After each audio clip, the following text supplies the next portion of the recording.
welcome back to Crime and Sports. Yay! Do you hear that? Yay. I'm fucking sick. You are sick. My name is James Pietragallo. I'm here with my very sick co-host. I'm Jimmie Whisman. Thank you guys so much for joining us. Your yay is well warranted this week, Jimmie, because we have a cornucopia of wildness for you. I can't wait. Of insanity, a mountain of human tragedy. It's amazing. It's a fun one, though. It's just so much crime, wall to wall. It's the best. It's good. A man who takes every chance that he gets, and he gets multiple chances, and just takes them to the nearest trash bin and stuffs it deep inside. Not just right on top, deep inside where a homeless man won't even find it. Like slam dunk champions would do? Like a slam dunk champion. Exactly. He slam dunks his opportunities directly into the trash. Like under the leg and then in? Like it laughed, like that. And we'll get into that, too. So much to get into this week. Before we do that, I just want to thank everyone for their iTunes reviews this week. We got a bunch this week, and it helps us immensely. I can't tell you how much it helps us. It brings us up the rankings. It helps us get sponsors. It is the way to help the show. So if you want to do that, please, new listeners, old listeners, take the 30 seconds. Give us 5 stars. Tell us your following directions. Do that. You know, whatever you got to do inside jargon.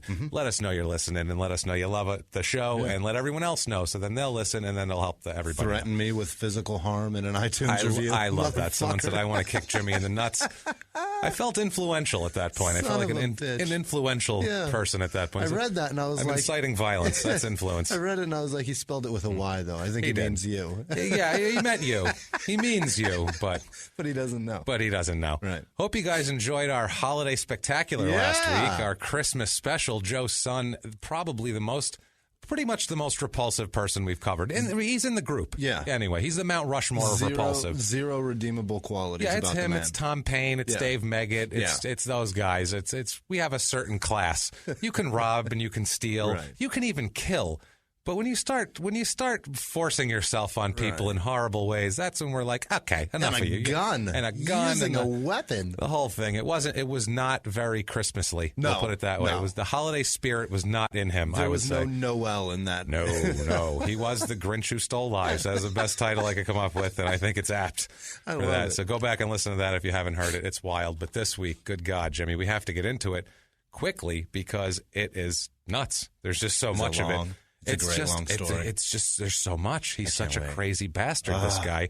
It's Isaiah Ryder. Yeah. Otherwise known as J.R. Ryder. Yeah, because Isaiah Ryder Jr. That's why. Isaiah Ryder Jr. And he's so proud of the junior that he goes by JR to let everyone know his junior status, just to spread it throughout the land. If you're a new listener, there is an inordinate amount of our people who are named Junior. It's literally over the 25% mark at this point. I think this is number 14, I want to say, out of 49. That's near fucking... It's over 25%. That's almost 30%. That is nuts. That's ridiculous. It's beyond coincidence at this point. You name your kid like, Junior, why? they are definitely more apt to break the law. Absolutely, especially if they're athletic. If your child, and once again, I've said it before, I'll say it again, if your child has even the slightest shred that you believe that he might have in the future, the slightest shred of athletic talent, good God, don't name him after yourself. No doubt. Because you are in trouble. He's going to be in trouble. Else. Your family name will be doomed. Sullied. It's sullied forever. Jesus. This particular Isaiah Ryder Jr., this particular junior did sully that name. I love it. He started sullying it on March 12th, 1971, when he was born. In Oakland, California. Oh, shit, in Oaktown, He's an Oakland guy. Jesus. Yeah, he is. And the Oakland comes out of him. Start, man. Oh, man, I'm telling you. It's he had not a great upbringing. Right. Parents, very tumultuous relationship. They got divorced when he was 16 in 1987. Yeah. Just very tumultuous. He had He has 2 little brothers and an older sister. Yeah. And they were all raised. He says he's from the projects. That's one of his things. Like somebody asked him later on in an interview, what is it that people don't know about you that you'd like them to know? And he said, I'm from the projects. Straight hood, baby. Okay, then.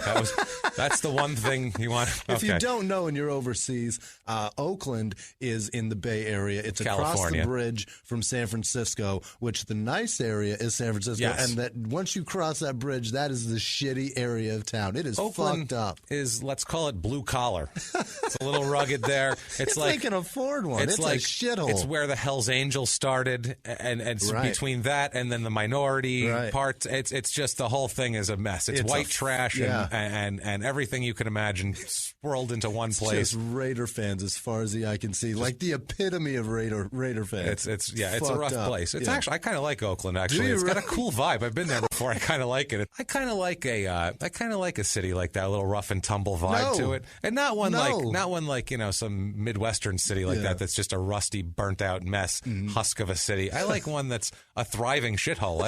Something about that's attractive to me as a place. Somehow it gets by. Yeah. So 1987. His mother Donna, and she'll keep coming up. There's some funny things that come up with Donna, and then some stuff that's not so funny, but some good funny things with Donna. All right. His mother Donna and his father Isaiah Sr. Right.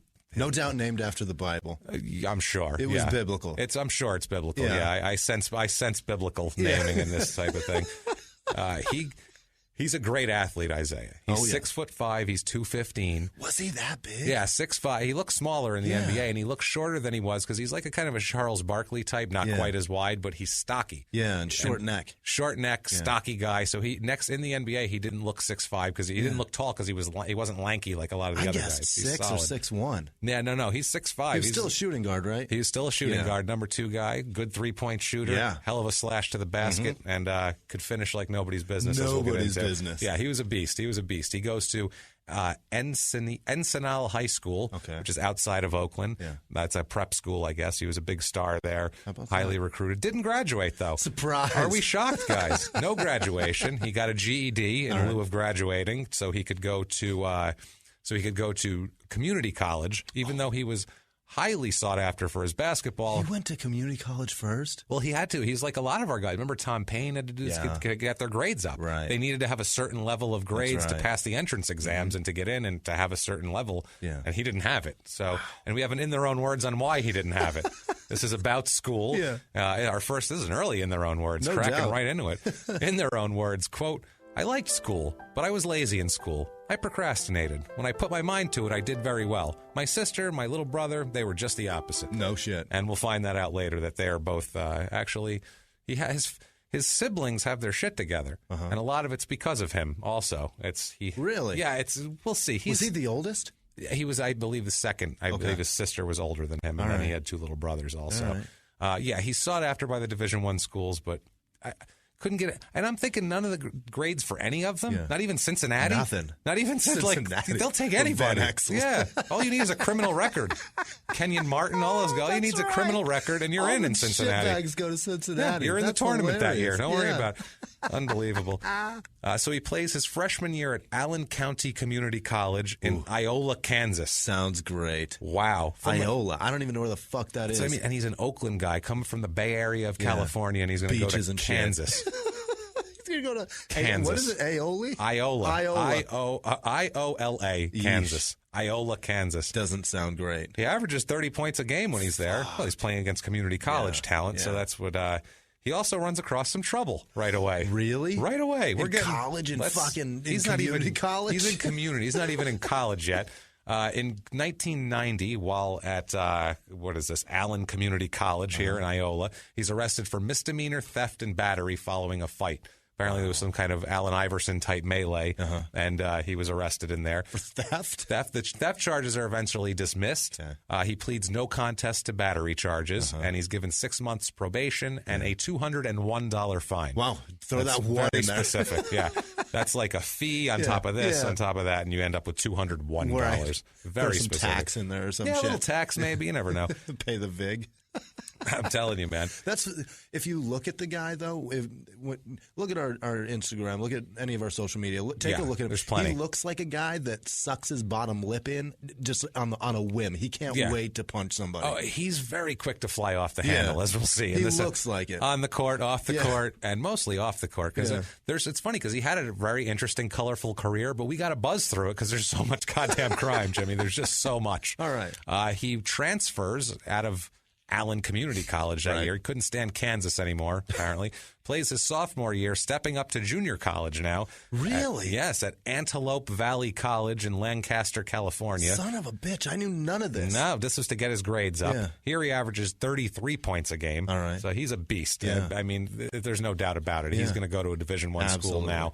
And he is, actually. He ends up going to UNLV. You betcha. Running Rebels. Now, UNLV, at the time he goes for the 91-92 season. Right. It's his rookie season. It's his junior year, but it's his first year in UNLV. The year before, they had won the national championship. Oh, is that right? Yes, and after that they were.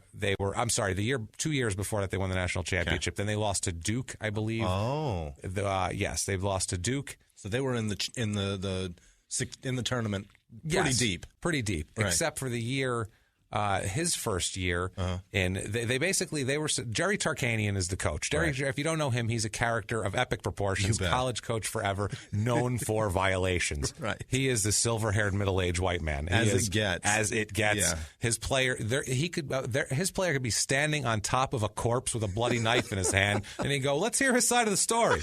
I think he should play tonight and get him in the game. He averages 22 per, and then you can talk to him afterwards." That's the type of guy we're talking about here. So I guess there was a deal where they made a deal with the NCAA where they could defend their national championship and lost to Duke that year. And then the next year they would sit out the tournament. All right. That was their deal. So the next year was the year he came in. The next year was the year he came. Gotcha. Exactly. And so he couldn't, they had no tournament for them in the first year. And they were dominant too the first year. He has another little trouble there that first year, though. Before that season's over, the 91-92 season, he has some trouble. No, he has a little bit of trouble. Vegas. I mean, this is the thing. We're talking about Las Vegas. UNLV is Las Vegas, the Runnin' Rebels, and they were such a good team before that with Larry Johnson and Ogden. Right. They were a squad. That was the team as I was a kid then. Yep. That was the team you wanted to watch. Yeah. That was like if you were a kid in the mid 84, you wanted to watch Georgetown and Houston and absolutely those guys. This was you wanted to watch Villanova. Ideally, you wanted to watch UNLV and Michigan play. Fuck yeah, that would be perfect. Chris Webber and Juwan Howard and all those guys. Yeah, that's what dope. That's what you'd want to see right away. He's arrested on January 24th, 1992. He's arrested, spends the night in jail after he abused a worker at a Jack in the Box. Wow. Abused. I like that. Apparently verbally abused and then threw a milkshake into the drive-thru window. Bitchin'. And then the cop showed up and he did some stupidity and he was arrested for obstructing a police officer. All right. That sounds like he didn't do anything illegal enough to arrest him for. And they were like, you're a dick and you're being a dick. Right. Guess what you're doing? Right. Obstructing me and you're going to jail. And they cuffed his ass. Or they were like, did you throw a shake? And he's like, nah, motherfucker, I didn't throw a shake. And then they like tried to grab him. He's like, get your hands off me. And then there was a big scene. That's probably happened. Are you obstructing me, sir? I need to investigate. Police say he was abusive to them with language and everything else. Ryder claims he is being harassed by the Las Vegas Police Department. And it's ridiculous. He has had enough. He is not fucking about anymore. He is not fucking about. We will see. This is a big pile of why are they persecuting me? Is that right? This whole pile of cards that I have in front of me is it's not me. I was hanging out with that guy and I didn't know, and that's his whole thing. My dad named me Junior. Yeah, let's just a peek here. He has 30 arrests. Unbelievable. None of them are his fault at all. So it's going to be a good time. Let's strap in here. Sounds like my son. Yes. Now. For that incident, he gets out of jail the next morning and apparently pays $200 to get out of jail, bail. Okay. But he doesn't pay it himself. Someone pays it for him. Who? They don't Tarkanian? know. No, they don't find out. So the university might have been. Who knows? Yeah. The university suspends him. He's suspended until the $200 is repaid to whoever. That you're not allowed to. You're not allowed to have someone. Yeah. You can get arrested, but you better pay for your own bail, Mister. None of this bullshit getting any help from anybody. Boosters getting you out of jail. Nope. So gotcha. It's in the UNLV did this themselves to try to avoid. Sanctions, more sanctions because they were in trouble as it is. So they were like, "Hey, you have to find that out before we can, put you in for reinstatement," which made sense. The 91-92 season for UNLV. And for Mr. Ryder here, he played in 27 games, averaged 20.7 points per game. That's great. Beastly in college, 5.2 rebounds, 3.2 assists. Jesus. Team goes 26-2. Absolutely, Wow. Absolutely kills it. Not allowed to play in the tournament. That's shitty. That's a shame for a guy brutal. coming in. Yeah. I mean, he committed the year before. He probably didn't know about these sanctions. And 92-93 season gets interesting, too, here.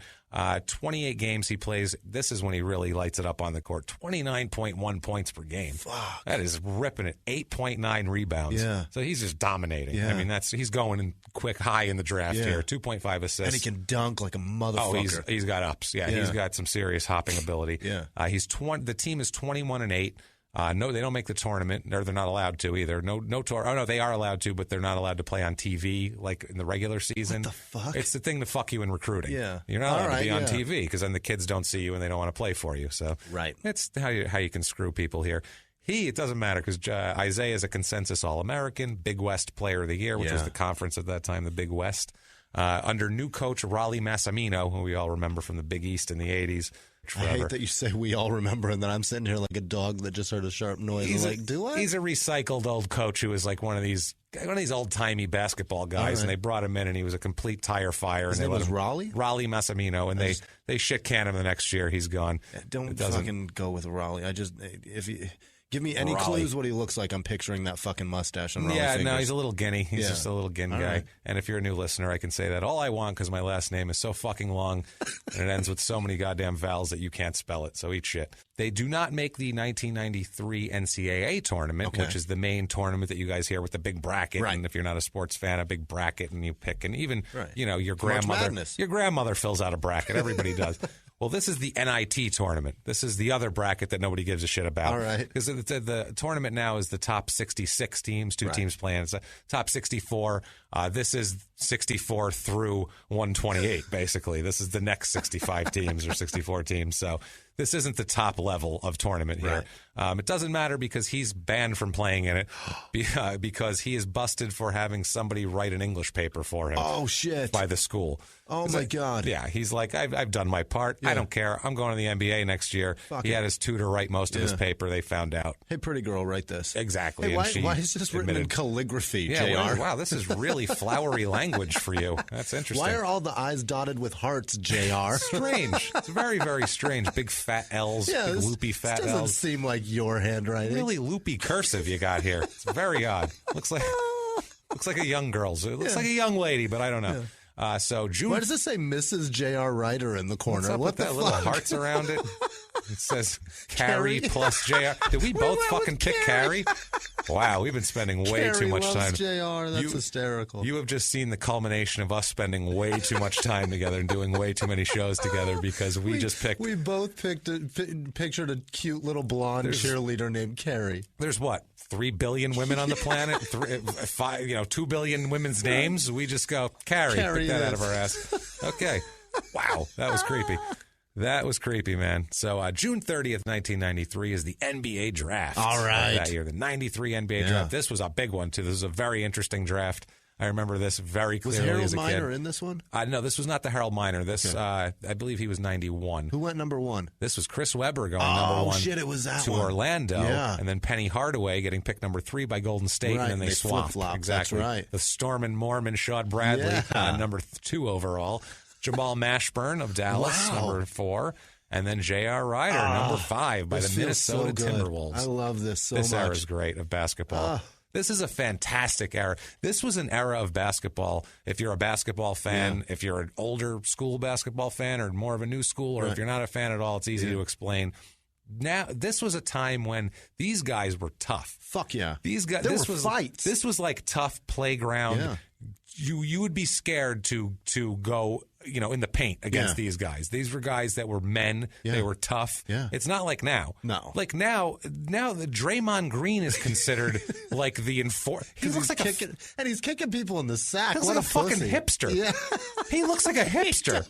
That's not a tough guy. Fucked up hairline. Charles Oakley would fucking strangle him and toss him into the second row and be like, bring another power forward out. Yeah. Get out of here. Anthony Mason. Mason, get out of town. He had a fucking gap and he had that fucking buzz right in the center. He had shit written in the side of his fucking head. He did. Bald head with shit written in the side of it. He carved the Knicks logo into the side of his fucking head. Didn't care. No. Diesel knocking people out of the way.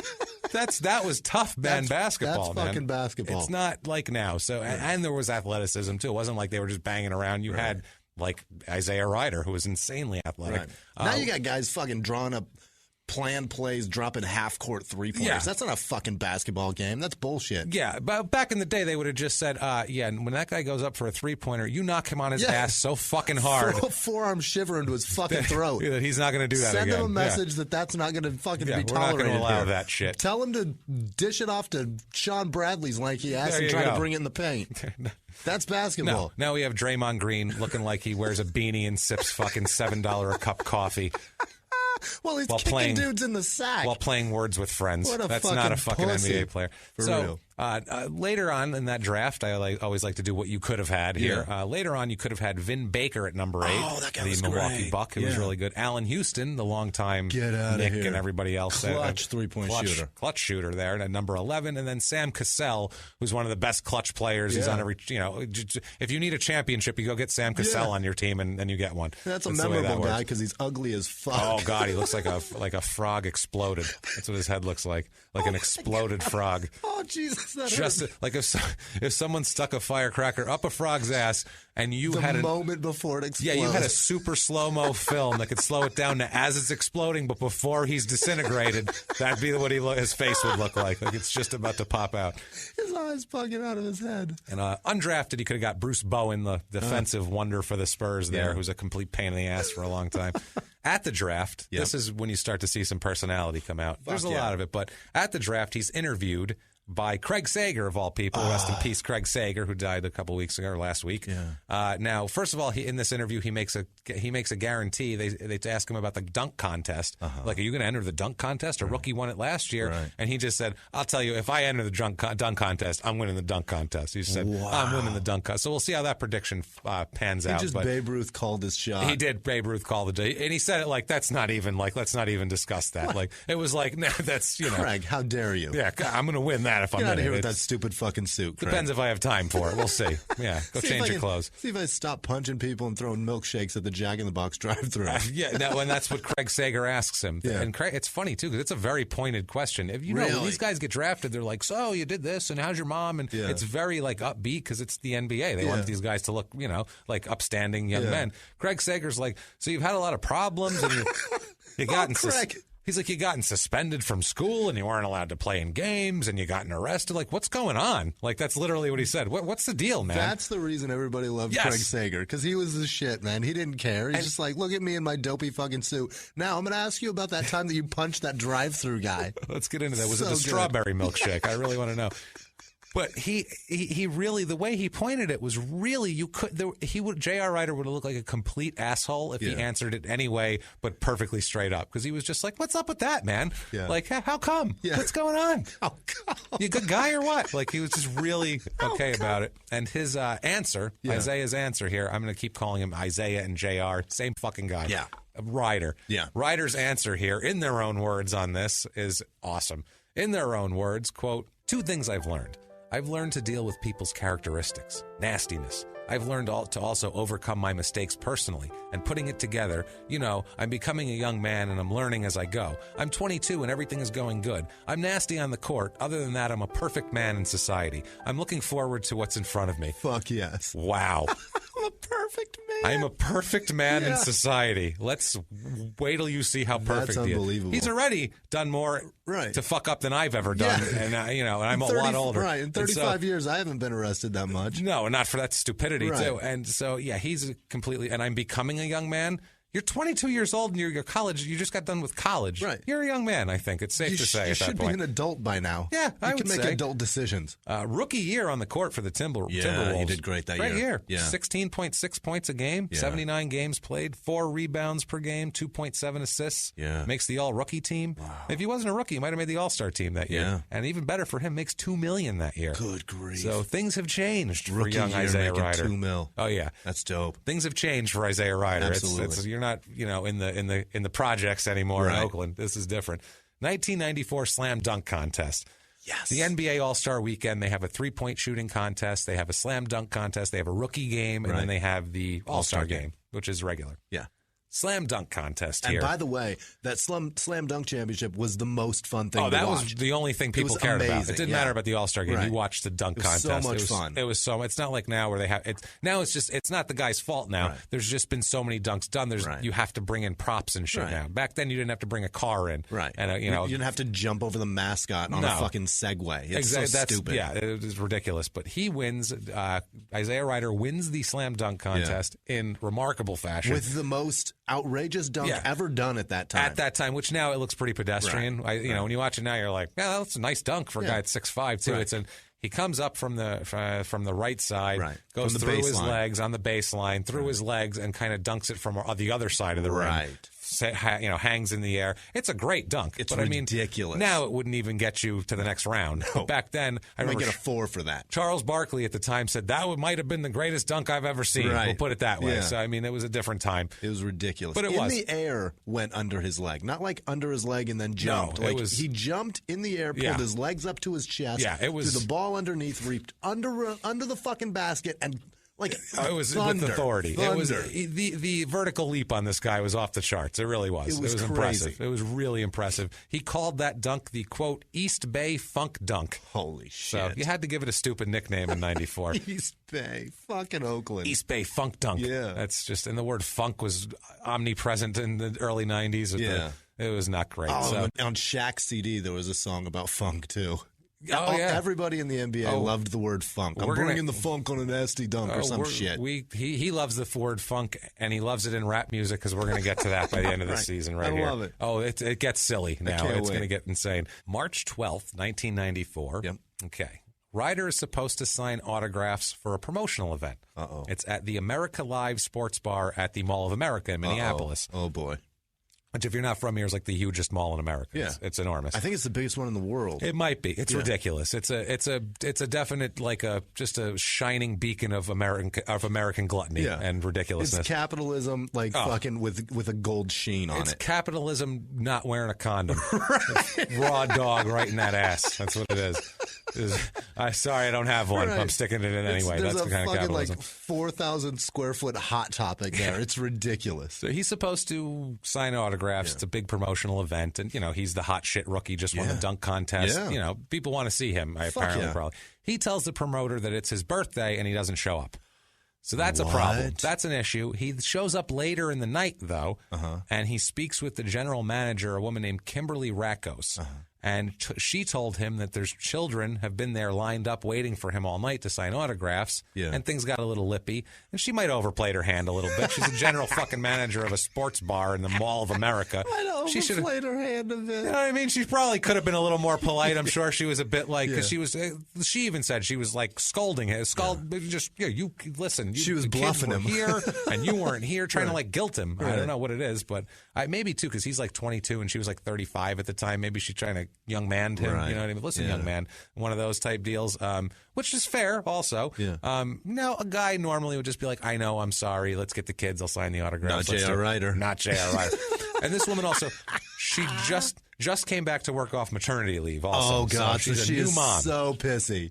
Not only that. She doesn't fucking want to be there. She'd rather, her boobs are fucking engorged. She's physically frail also. Physically been through a lot also, and we'll get into why that's relevant. Her boobs are engorged, her tits hurt, and she's staring at a man that's 3 days late. She's furious. She's not a happy camper. Right. He's making $2 million. He doesn't give a shit that, her, but because she was the one who had to field the people like, I brought my goddamn kid down here. When is he coming? Right. When is he? I bought a ticket. I brought my kid here. This is bullshit. How many more cheese sticks can I buy in your dumpy goddamn restaurant? I can't eat any more hot dog on a stick. I'm tired. Apparently, he swore at her and got belligerent. I wonder what he said. So they went into the office area, the bar office, and before things went back and forth, and Rakos, the woman, ends up putting her hand on his elbow and said, quote, I want you to go. We're not getting anywhere with this. Wow. Which, that's whatever. Yeah. What do you think his response is going to be? Fuck you, fuck bitch. you, I'm leaving, whatever, something like that, right? He kicked her. What? That was his response to it. His response is to kick a woman. Is to kick the woman manager of a sports bar that he's supposed to sign up. He's in the wrong, right? Regardless of how shitty she was. So far now, he's in the wrong. Now he's even more in the wrong. The operations manager. It's sad that I know these people's exact jobs. Operations manager of this sports bar, Pat Daly, said he saw her, quote, flying across the hallway into a wall. Oh, he gave her the boot then. He gave her a boot. He gave her a healthy one. Ryder says that Rakos grabbed him and threatened to call security, which still is within her rights as a fucking bar manager. You still don't get to kick somebody. No reason to kick her, I don't think. He said he, quote, pushed her with his foot to release himself from her grip. Okay.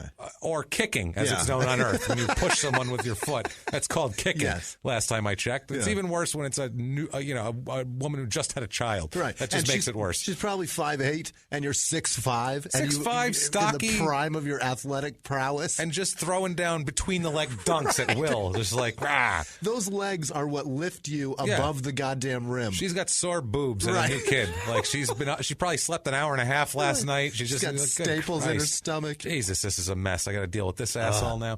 Now, summer 1994, this is right after that, federal authorities come to Isaiah with information that they heard a credible threat against his life on a wiretap. Oh my God! Of a suspected drug dealing crew. What the fuck? Right, like, why does he know a drug dealing crew? He shouldn't be involved with these people, especially to the level where they want to kill him. Is there another JR writer? No, it's him because they're talking about the basketball guy, whatever. So I don't know. Motherfucker that plays for the Wolves. You know him. Yeah, that Duncan motherfucker. So, between his legs, my ass. I'm going to put his fucking head between my legs. We'll see how he likes that shit. So, September 1994, for the Mall of America incident, he is convicted of fifth-degree assault, which, fifth degree, I didn't even know there was that many degrees, but I don't know. How low does it go for the sports bar manager deal? He receives 2 years probation, 35 hours of community service. He's ordered to complete anger management training program and 30 days in jail, plus an $850 fine. Oh, that's steep as fuck. That's a lot. In the end, I think he ends up doing like a few days in jail out of the 30, and the rest is whatever. He's got a friend at a car wash that signs off that he did some fucking community service. But the probation's a big deal. Yeah. He's perpetually on probation and breaking probation. Wow. That's the thing. So every time he gets arrested, it's always double whatever he did, because there's also probation. There's always warrants out for his arrest for not doing what he's supposed to do. It's nuts, man. And it all starts with a kick. All starts with a kick, baby. Unbelievable. So that's September. November, he does not let that. He kicked off his fucking criminal career. He does, but in November, you son of a bitch, I'm going to kick you in the ball sack, you bastard. I love it. He kickstarted. Kickstarted. Well, he's going to kickstart something else. He's going to try to kickstart his rap career. Awesome. His music career. Because on November 15th, 1994. Because at that point, too, there'd been so many rappers, right? If you're famous, you got a rap album back then. It got Shaq worse. did it with Fushnikins, and then he just tried to do it himself. I believe this is where it started with Shaq also, as we'll see here. It's Epic Records releases the album B-Ball's Best Kept Secret. Ugh. It's produced by Warren G, who is a famous, as we all know, I think it's Dr. Dre's brother, as a matter of fact. He's cousin, I think. Whatever. He's related to Dr. Dre, and he's famous, Regulate, and all that shit. We know who Warren G is. Nate Dogg and Warren G. It includes on the album are the players Dana Barros, Malik Sealy, Shaq, Brian Shaw, Chris Mills, Jason Kidd. Brian Shaw. That is the least street cred motherfucker I've ever seen. Dennis Scott. Oh, How about God. that? One less. One up you there for Orlando. And Gary Payton. Oh, boy. That one. He's tough. I'd watch out for Gary Payton. And also, there's also a duet here, because most of them have their own songs. A couple of them have. You just said duet. A duet. Look, I don't know what the fuck else to call it. A team up. Yeah. There's a song called Flow On that has Cedric Sabalas, the old scoring machine. I love Ced Sabalas, too. He could score his ass off. He needs to stop it. Oh, he was great. And Warren G together. What? Yeah, he's got Warren G on a collabo together. That's sick. Another song at the end of the last song on the album, just to really send it home, is You Don't Stop. And that has Dana Barros, who's another guy I don't think of as a rapper. Ced Sabalos, and then Grand Puba is in it, the rapper. I used to love Grand Puba when I was a teenager. Grand Puba, Sadat X, who was another guy, East Coast guy. Part of that, I think he was in with that. And Diamond D, who's another East Coast producer and rapper. That's wild. Yeah, it's wild. They got legit people on it. They did. Because it was the NBA. It was really going hard. And it's Epic Records. It was put out by a real record company. Track 11, though, is by our guy, Isaiah Ryder. What's it called? It is called Funk in the Trunk.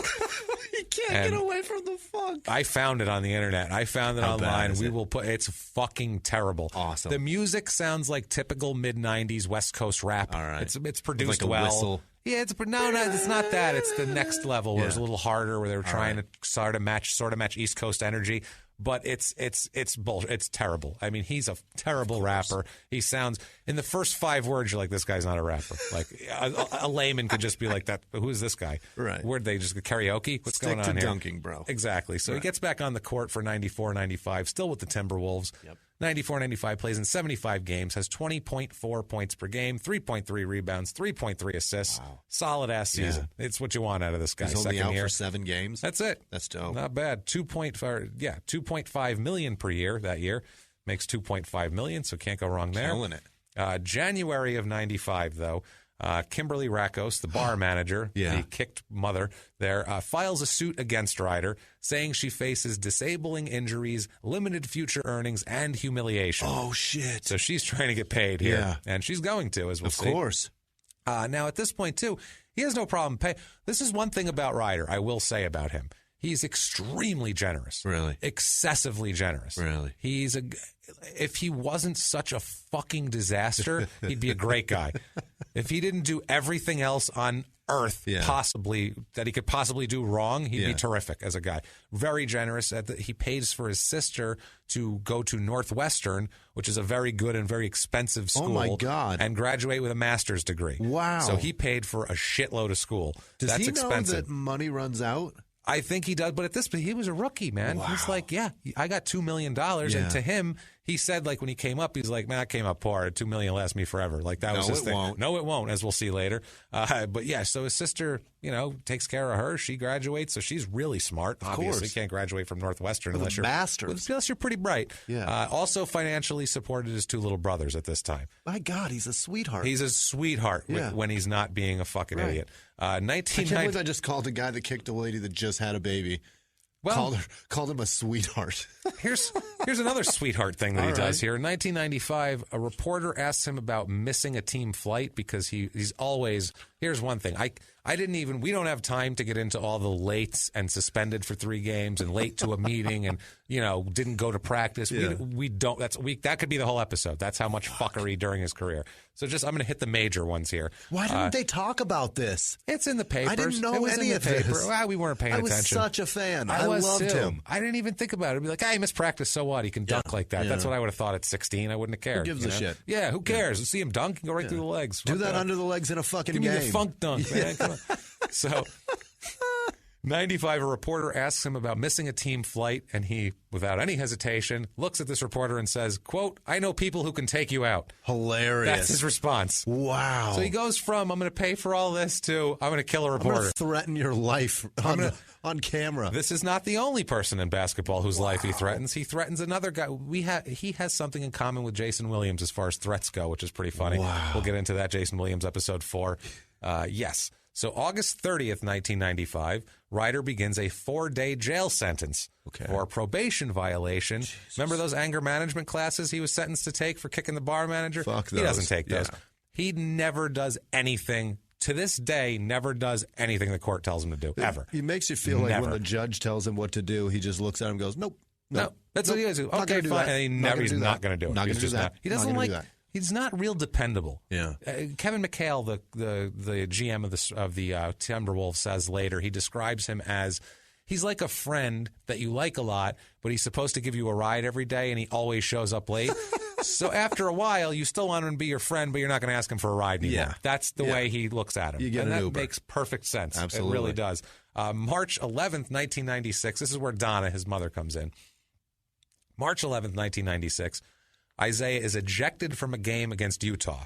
Okay. Really? He goes buck wild on the court, will not leave the court. Literally, his teammates are trying to push him off the court and I don't remember take this him. At all. Doug West is trying to pull him to the locker room going, dude, come on. He will not budge. Holy shit. He is freaking out, yelling, cursing, doing his shit.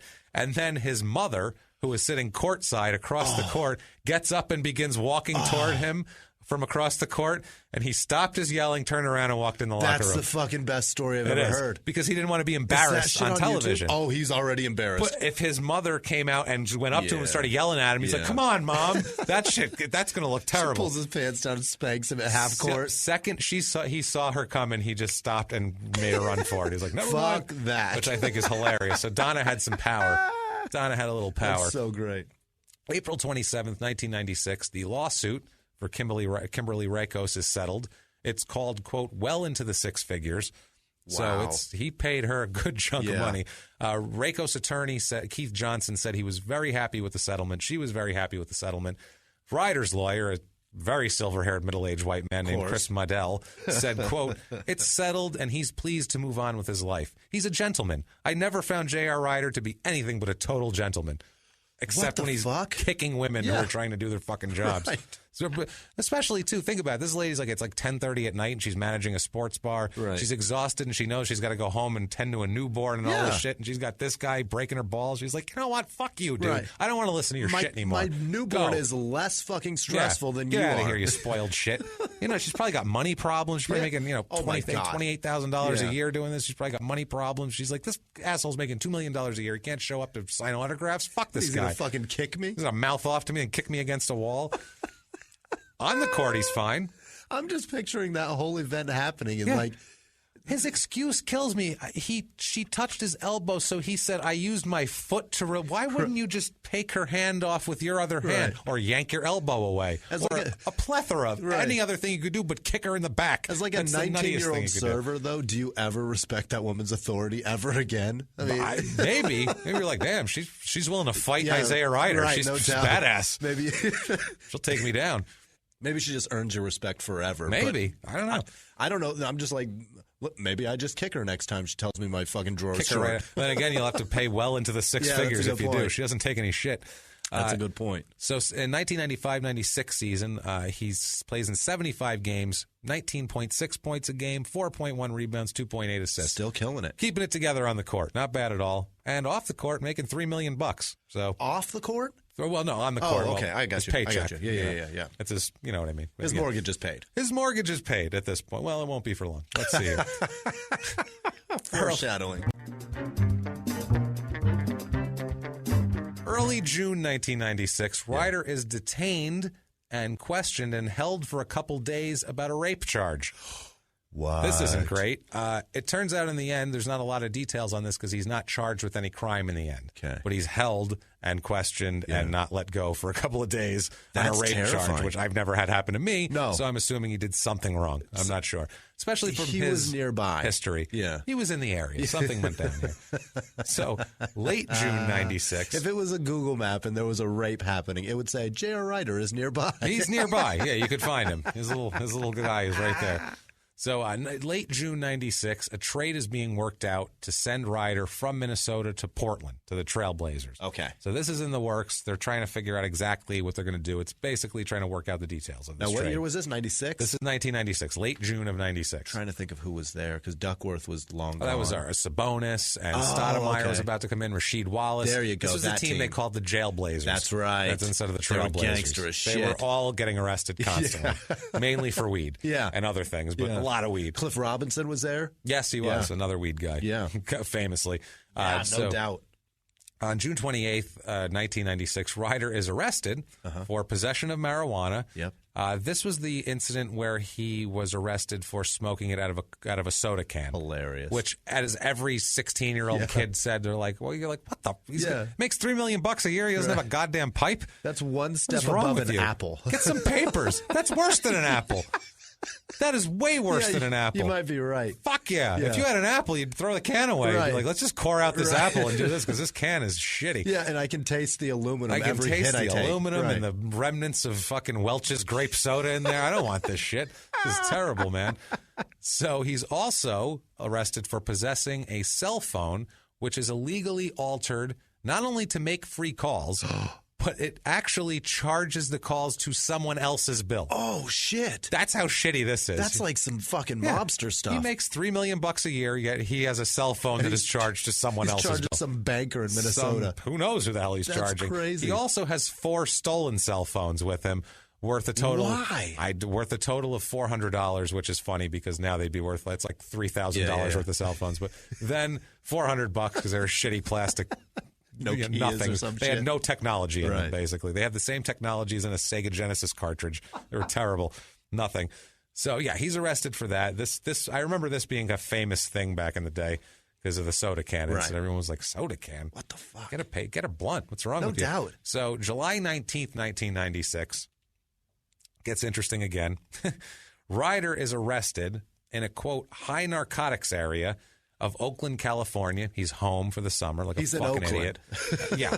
High narcotics area. He's in Oakland. You'd be better off to say which of the areas aren't high narcotics area in Oakland. That's a non-narcotics area. Right.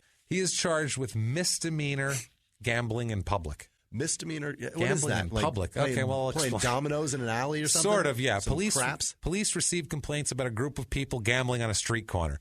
Why are you on a street corner gambling? What are you doing? You're Isaiah Ryder. God you damn play it. in the NBA. Invite these fucking idiots up to a nice hotel room and do it there. You couldn't what is be wrong more with you? conspicuous. That's what I mean. You're 6'5" and famous, you jackass. With tree trunk legs. You're the dunk champion, you idiot. You're wearing your own jersey right now. Fucking, yeah. So God. You're wearing fucking Timberwolves, Portland Trailblazers, whatever team you're on. You're wearing their warm-ups. Still the Timberwolves at this point for now. You're wearing their warm-ups. Put the fucking dice down. But, yeah, he's famous. And he's 6'5". He's big and stocky. He's a big guy. There's no mistaking him. No, there's and no none. one ever does. He has a very particular look about him. They always identify him. Of course. Always. Always. So they find Isaiah and about 10 other people, 2 of which ended up having several bags of marijuana on them. They were clearly selling because one of them also had $6,380 in cash on him. Wow. Ryder had $43 in cash on him, by the way, in case you're curious. I feel like that guy won all Isaiah's money. Yeah, and they were shooting dice on the corner. Literally, that's what he was doing. They were playing like a fucking moron. What an asshole. Yeah, he's an idiot. Timberwolves general manager and old ex-Celtics great Kevin McHale said, quote, I think that's just another situation where JR was involved with people he shouldn't have been associated with. Good call. I don't think anyone hasn't been in on a card game or thrown some dice, but that's just a bad reflection on him and a bad reflection on us as a franchise. No shit. Yeah. Do it, like I said, get a nice room at the Four Seasons, invite everyone over. Yeah. Make it ghetto as you want. Get down in the corner. You don't have to use the furniture. Throw the shit against the wet bar. Who cares? It's a nice place. Chicks with big asses, ass clapping in the corner. We don't care. Just keep it off the fucking street. No shit. Kevin McHale fucking hit that one like a fucking hook shot. That was perfect. That's exactly right. Yeah. And then also, too, they asked McHale if this would mess up the impending trade because he's trying to trade this guy. He's like, stop doing this while I'm trying to package you. You're making yourself fucking worth nothing to me. Worth less. He said, quote, it's not a done deal until it's a done deal. So he's like, I don't fucking know. Leave me alone. Now I have to deal with this shit. Ryder is released at 6 a.m., which is about 4 hours later, and he's scheduled for court on August the 19th, 1996. All right. So that was July 19th. Now, July 23rd, 96, he's traded by Minnesota to Portland. They have to have him. Yeah. They have to. I need this guy on my team. We've only got 4 guys that have been to jail. We need 5. We need 5. Let's get it on.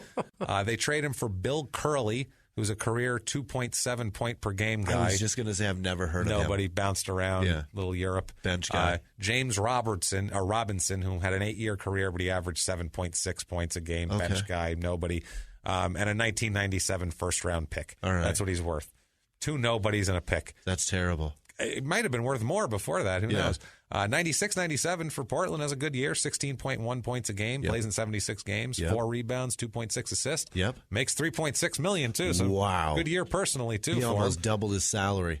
October 30th, And in Portland, that shit goes a long way. Back then, it wasn't expensive back then. It was a wet forest. That's all it was. Just middle of the 90s, a damp Holy forest. Shit. So October 30th, 1996, he's arrested again for possession of marijuana. Fuck, man. Obviously, that's new member of the team. What do? You got to get arrested. Establish your personality on the team. It's kind of like in a boy band. Right. You're going to be the bad one. You're going to be the shy one. You're going to be He said, I need to be the most arrested. Right.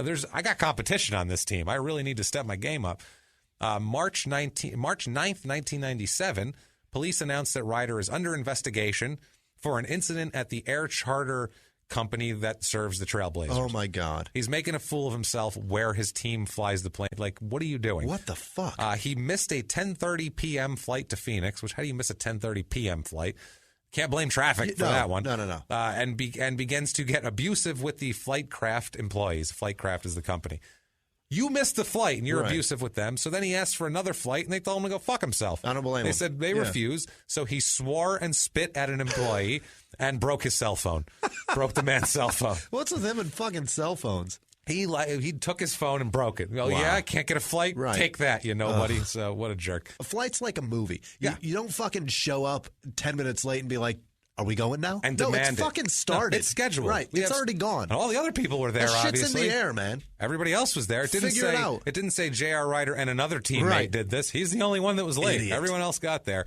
So 97-98 season, plays in 74 games. Has a better year than the year before. Really? 19.7 points a game, 4.7 rebounds, 3.1 assists. Guy's Great a year. monster. Explosive. He was so good. $4.2 million off the court, or making more money. Making bank. Oh, his contract keeps going up. That's how they work. That's how they're structured. Yep. 98, 99, he gets hurt a little bit. Only plays in 47 games. Okay.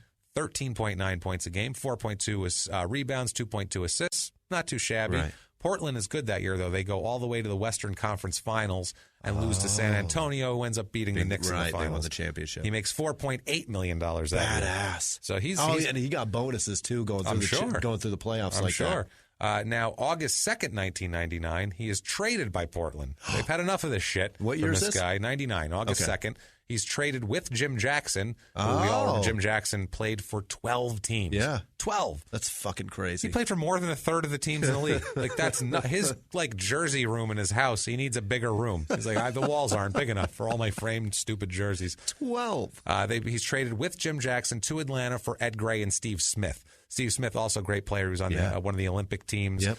He had a huge contract, and they wanted to get rid of the contract in Atlanta. Smith ended up playing with Atlanta. And Portland. Yeah. But Jim Jackson, apparently, and Ryder were both going to be free agents at the end of the next year, and so they wanted them so they could get rid of their contract, basically. So that was the deal. So they had to give up a good player in Steve Smith to do that. Gotcha. Now, they ask him at one point here, is Isaiah Ryder a thug? They ask him that in their own words on that. They asked Isaiah Ryder, is Isaiah Ryder a thug? Yeah. Is Isaiah Ryder a thug? And his answer to this is wonderful. This I can't great. wait for. Quote, never been a thug, never been arrested before college. After college, I got into a little run-in the NBA. I will not be a disruptive force. You're already a disruptive force. Full of shit. Yeah. That is so full of shit, the whole thing. Oh, my God. They should have just asked Kevin McHale. Wow, he will throw a hook shot comment up there. Yes, Atlanta, he most definitely is. This is when shit goes sideways for real. From now on, this is when it's just train wreck city from top to bottom right now here. In Atlanta, plays in 60 games in 99-2000. I didn't realize he played for Atlanta. Exactly. Wow. That's why 99-2000 plays in 60 games, gives one of the best in their own words ever in a minute here. 19.3 points a game. 4.3 rebounds, 3.7 assists. So he's consistent. He's great. Yeah. He's just having a great time. $5.4 million he's making, so he's killing it there. The team is not having a good year, though. Okay. They are shit on the court as a team. There's this interview with him, and it's a video on YouTube. I think it's called J.R. Ryder Ain't Having It or something like that. Oh, boy. And he is in the locker room, in his locker, and at first you just see him they have him from the chest up, and they're interviewing him. And then halfway through the interview, he gets up, and he is butt-ass naked. Oh, my God. And he turns around and puts his pants on, and it's just a shot of his ass for 5 seconds. Amazing. It's the weirdest thing ever. He doesn't acknowledge that at all. Instead, he just goes on a tirade about the team and their poor performance. Amazing. They ask him about, because he at the time was 6th in the league in scoring. So they ask him about that. Hey, you're doing well. You're scoring a lot. How do you feel about that? He says, quote, in their own words, quote, I'd rather win, man. Fuck this 7th in the league, 6th in the league shit and scoring. I'd rather win, man. This is bullshit. People don't care, man. I'm tired of all this laughing and giggling and shit when we're losing and shit. People don't care, man. I care. Just like I said when I first came to this motherfucker, I want to win, man. This is bullshit. I want to win. So that's why I was reluctant to come to this bitch. Hilarious. Boom. And he called the city a bitch. That is fantastic. That's why I was reluctant to come to this bitch. That's hilarious. Holy shit. I'm tired of people laughing and giggling and shit when we're losing. Yeah. I love that quote. That's amazing. Fucking reporters not die laughing? His ass is out, and he's saying, that's why I didn't want to come to this bitch. And they're just like, well, what do you mean? They're literally going, well, what do you mean? Is it too young, the team, or too old? And that's when he's like, man, none of this fucking shit matters. He's like, no, it's just never. At one point he says, I heard what I heard. Either you get it or you don't get it. I don't fucking know, man. He's just so mad and dropping F-bombs. Never looks up, too. The whole time he's just looking down. Just looking at his seething, dick. Screaming at his dick. And That's it makes awesome. it funnier when he gets up and you're like, he's had his dick out the whole time he did that. Because I've never given a really impassioned, fuck the world speech with my dick out. Right. You've heard me rant against Skip Bayless. Right. My dick is firmly in my pants when I'm doing that. It's definitely put away. It would make me uncomfortable, right. Honestly. I don't know if I would have the self-assurance right. to really lay into something or lay into a city, team, a situation, all of my other teammates who are surrounding me while my cock was out. With cameras on and me. He's screaming, I'm tired of all the giggling and shit while we're losing. He's saying that to the team that's in the locker room. They're right there. That's I love amazing. that so much. I said that when I first came to this motherfucker. He got so mad. That's why I was reluctant to come to this bitch. Oh, Jesus. Now, during this season, good Lord, so much fuckery.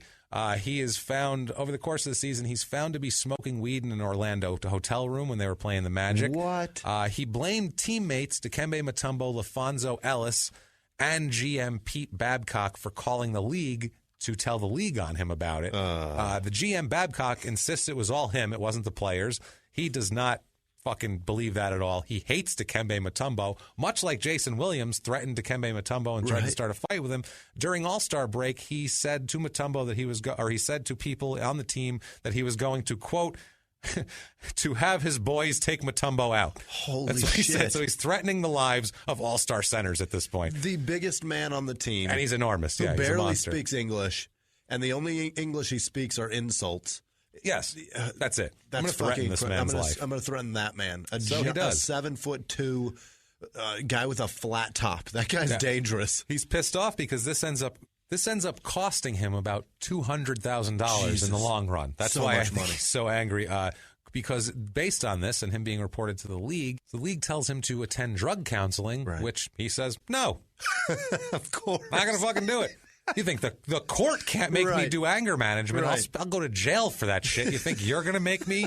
You don't have a police arm, do you? You can't put me in a pokey. There's no contempt of court. There's no contempt of basketball court around here. What they can do, though, is fine him $200,000, which is what they do for that. So they go, is that the steepest fine in NBA history I at that don't point? think so. Maybe. That's a pretty steep fine. Yeah. But you didn't hear about that. Do you remember hearing about that? No. You remember hearing nothing. I've heard all about Ray Lewis and his $250,000 fine and Bill Belichick's $250,000 fine in the NFL. I heard nothing about that $200,000 fine because he didn't want to go to drug counseling for smoking weed. That's hilarious. It's insane. So 1999, he is suspended, same season with the Hawks. He's suspended for going into the stands and in a game against Golden State and spitting on a fan. What? Can't do that. When did that happen? In 1999. I remember Vernon Maxwell running up in the stands and punching a fan. Yeah. That must have overshadowed him spitting on a fan. Wow. I don't think he ran like 14 rows up like Maxwell. Maxwell was up in like section G. Yeah. Like he fucking ran.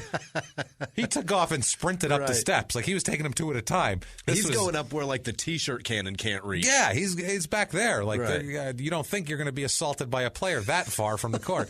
This, I don't think he went that far in, but he did spit on a fan, which is frowned upon in the league. March 2000, he shows up late to a game, of course, and is suspended by the team for 3 games for this. He demands his release from the team. What? How dare you be upset with me for showing up late? I am here when I'm here. I didn't abuse an airline employee. I didn't break anyone's cell phone. When JR is here. I haven't been arrested today.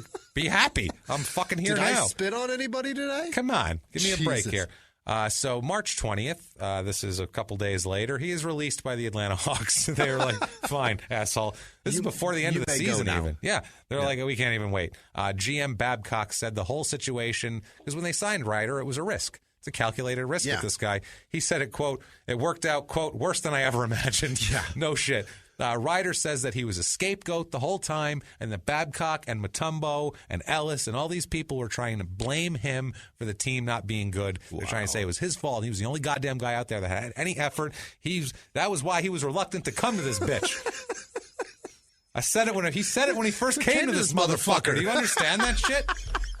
So they don't get it at all. They're doing this. Who knows what's going on there? It's so good. Yeah, it's ridiculous. So you would think at this, who's fucking signing him now after this mess?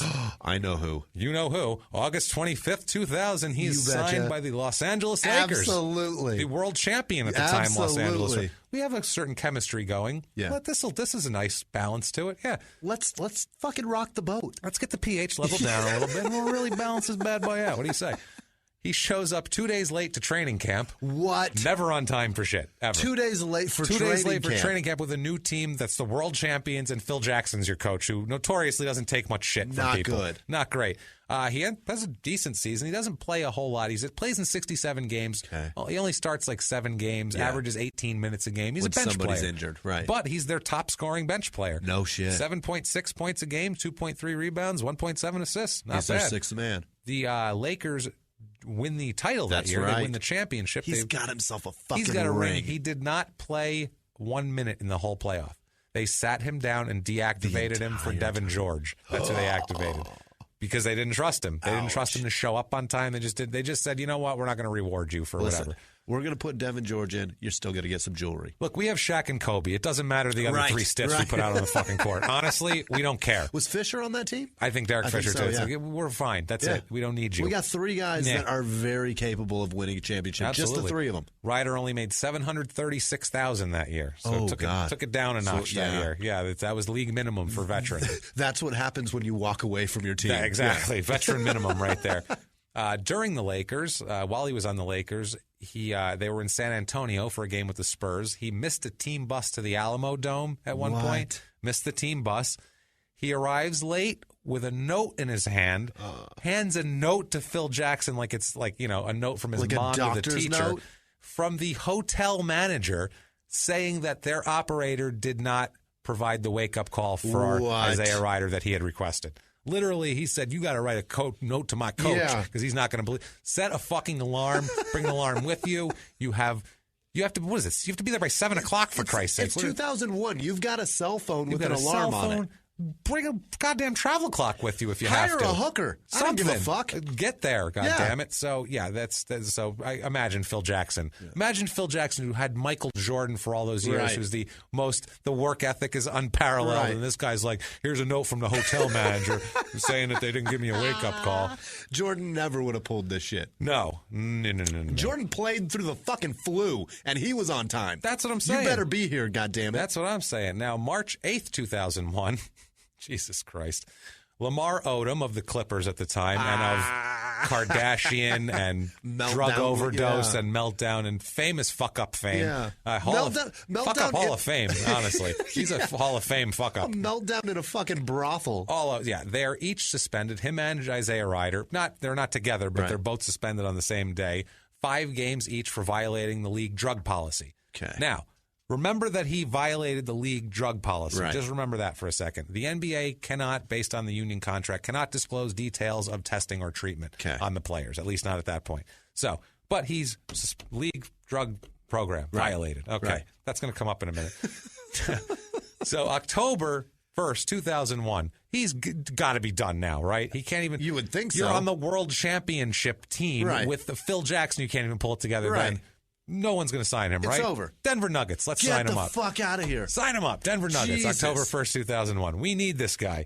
We need him. He made $112,797 that year. At that point, he didn't play. Who do the Nuggets have in 2001? Jesus Christ, 2001. I don't even know. That's past the Mutombo years because he was on Atlanta by then. Mahmoud, Abdul Rauf, maybe. Yeah. Jesus, I'd have to look that up, honestly, the 2000 Nuggets, because the Nuggets went into obscurity. Was Jackson on that team?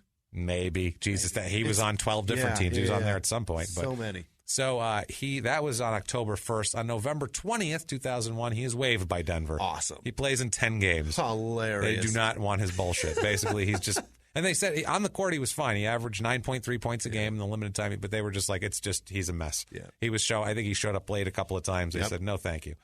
All right, now 2002. Yeah. That's it. He's done there. It's November 2001. Done basketball. They waive him. It's over.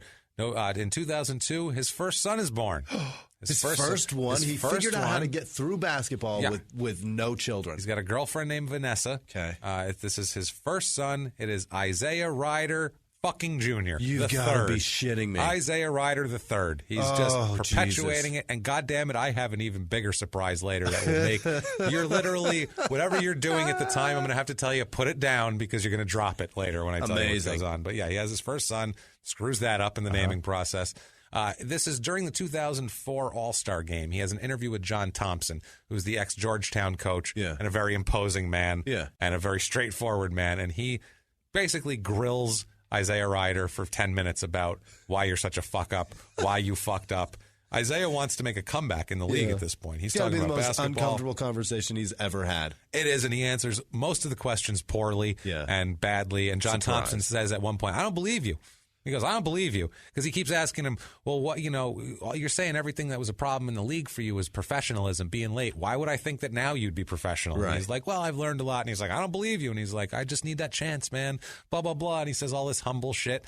And here is on why he's not. And they asked him, well, why aren't you in the NBA right now? Why do you think you're not in the NBA? Right. Here is his answer. In their own words, quote, I don't think I should not be in the NBA right now. I think I should be playing. I've made mistakes. Most of the things I've done have hurt myself. So I want to get back out there, get another chance again. So I think why I'm not playing, people just have question marks maybe. I've never failed a drug test. I'll test every week if you want me to. And then he goes on to repeat just over and over again how he has never failed a drug test in the league. Then why the fuck were you suspended for goddamn drug policy 3 years earlier, you asshole? That drove me nuts. He keeps lying later on. I think people just have question marks, like, if we go out to get a strawberry shake, are they going to wear it? Are they going to wear it? Like, can I be trusted from the hotel to the goddamn arena without getting arrested? Am I going to abusing a team official or am I a travel kick a lady that just had a baby? Can you trust me around women in sports bars? Okay? There's lots of things. Do I have a pipe to smoke my weed out of? Are my cell phone calls charged to me personally? Are they charged to strangers? There's a lot of question marks. They have a few questions. So, Jesus. February 14th, 2014, Valentine's Day, or 2004, Valentine's Day, he announces that he would like to make a comeback in the NBA, officially. Guys, right now, crime and sports movement, everybody, Jimmie, everyone standing before me, I'd like to announce that I would like to play in the NBA. Me too. I would love to go play in the NBA. If you want to throw a couple $1,000,000 at me, I can do it. Yeah. I can dribble a little bit. Decent outside jumper. I can throw the ball around. Just saying. Right. I'm not going to throw it down, but I have as much chance of getting back in the NBA at this point as this fucking idiot does.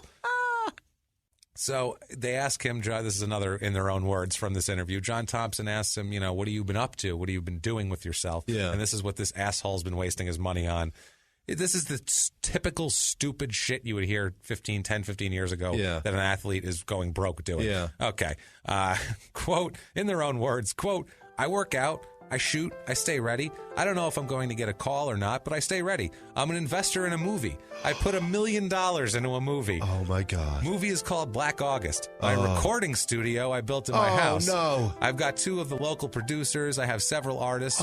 Shit. We have a few albums on each artist, and we're going to go take them to L.A. and try to get a deal or maybe do the independent thing. Does he think he's Master P? Fucking what the idiot. Fuck? How many fucking people have done what that? What have I been doing? I've got this up? money pit where I just throw hundreds into it, and it's all on fire. That's what I've been doing. The whole interview is how he's changed. This is his life now. Christ. He had a son. Yeah. He's doing fine. Yeah. So later on in the year, he is charged. I have a baby, and I've been changing his diaper and wiping his ass with $100 bills and throwing them straight into the fucking trash. That is still a much better fucking investment than a fucking music studio. And a terrible independent movie that we'll get into.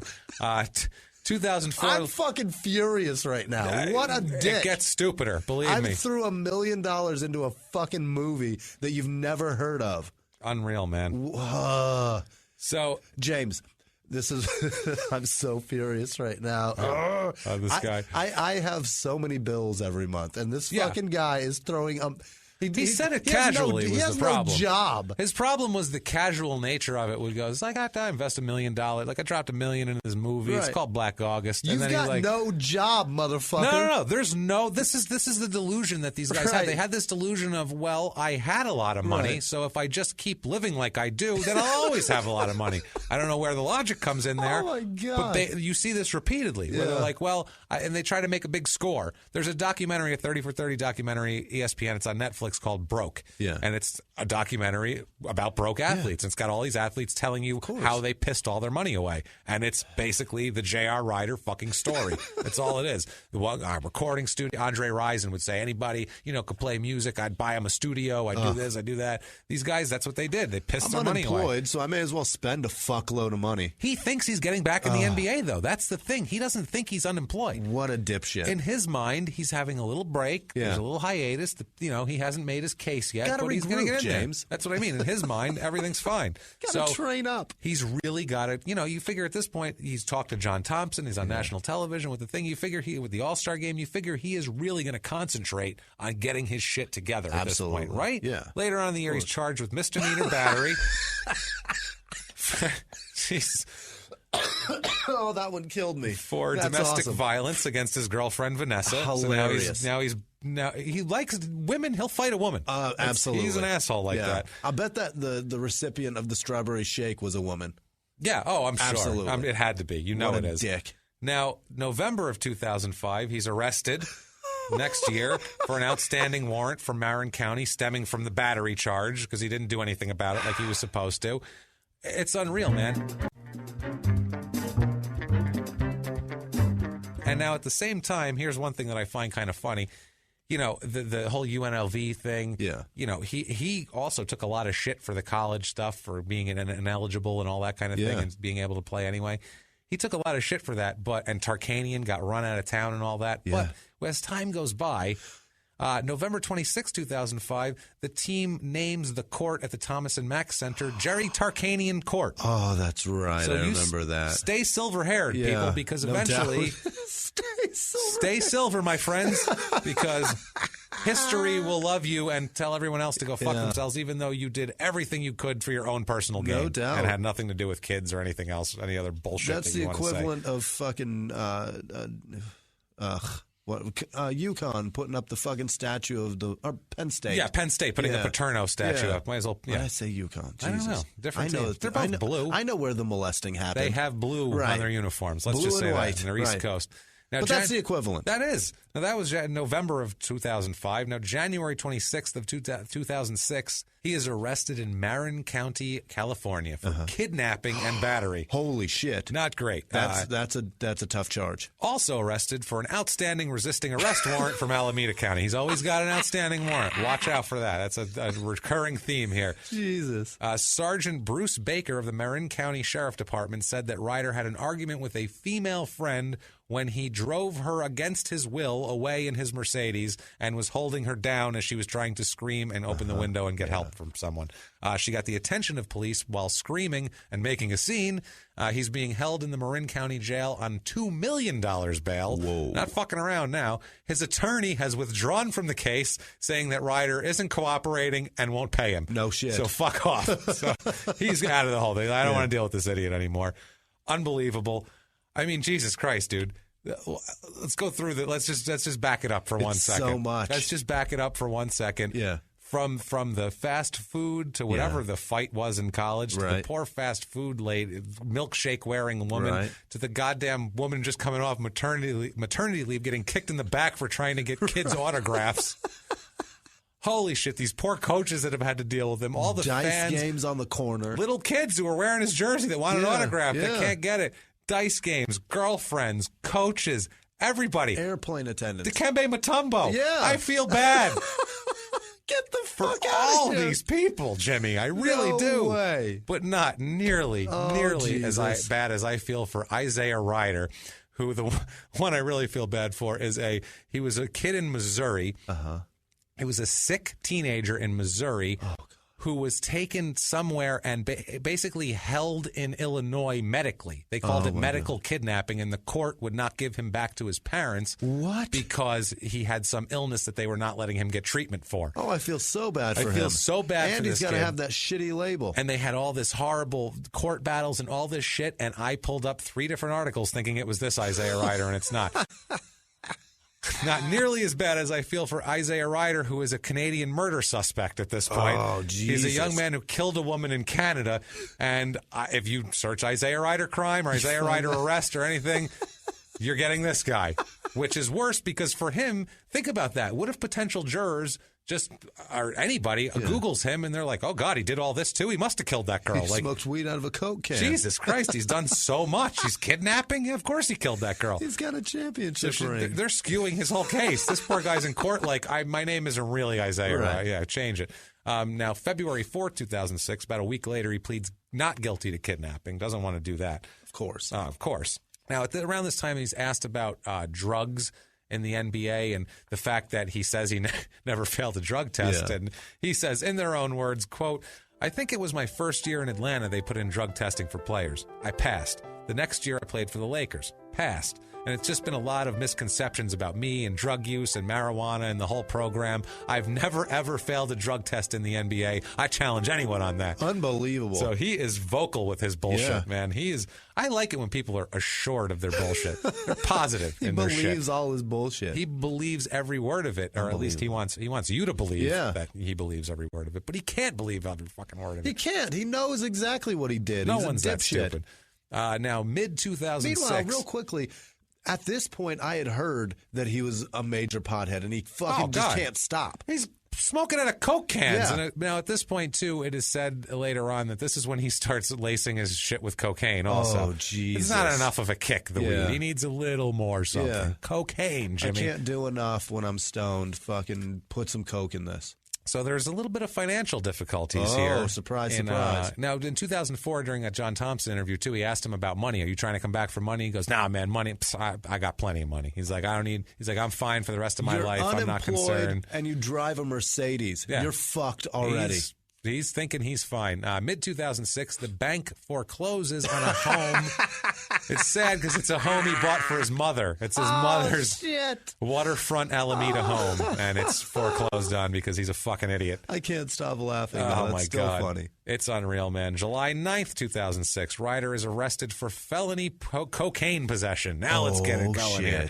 Cocaine was found in his home after police were called to residence for some kind of disturbance. Who knows? Jesus Christ, might have been kicking the pizza delivery guy down the front steps for all we know. This is getting crazy now. It's fucking nuts. He's also awaiting the kidnapping trial at this point, and this is the one where he tried to flee a domestic disturbance. The police were there. He tried to flee around them and crashed into a car. Okay. So the police were pissed about that, as you might imagine. They were a little upset. They don't really like that kind of thing. You put a ding in my bumper, you dick. Well, not into their car, but he was into a parked car? Yeah, they had to jump out of the way, and he ended up, trying to squeeze through a place to get away from the cops. What are you running for? Again, this is going to come up again. This is when he starts his "I'll just run for it" thing. And he's not even committed to that, as we'll get into. February 2007, his mom slips into a coma. His mom has an illness and slips into a coma unexpectedly. You've already lost her house, and now you're fucking going to lose your mom. And, this is not great. But we'll get to a quote later where he blames all his previous problems on this. Yeah. He's like, well, once that happened, it was like, you had 25 arrests before that. If I'm his mom, though, I'm going to fake a coma and just lay the fuck down and be like, just unresponsive. Don't tell Isaiah I'm awake. Don't tell him I'm awake, please. I need a break. I need a break, man. I just need a break. It's like the fucking water boy. It's been 30 years of this shit, man. It's enough. Whew, man, exhausting. I'm tired. So February 8th, 2007, Ryder pleads guilty to several charges, including felony cocaine possession, battery, evading a police officer. He is sentenced to 7 months in jail. Oh, boy. Which you, sir, may sort of fuck off, I guess. At least for now. At least for now. 120 hours of community service and a drug program. Oh, shit. Think he'll complete those, Jimmie? Fuck no. Let's see here. No. Also, 3 years probation, because we got to double him up for that. Oh, boy. The victim in the case, the woman who he assaulted in the car and kidnapped, said, quote, I care about JR a great deal. I'm not afraid of him. I would like to see him back to the person he was. I'm afraid of him. I'm afraid of him. And I wasn't even kidnapped and stuffed in a car. He's reckless as fuck. So the sentencing comes around here. After that, and prosecutor Thomas Brown during the sentencing said, quote, he's been a danger to people, to law enforcement, and he needed to be sentenced appropriately.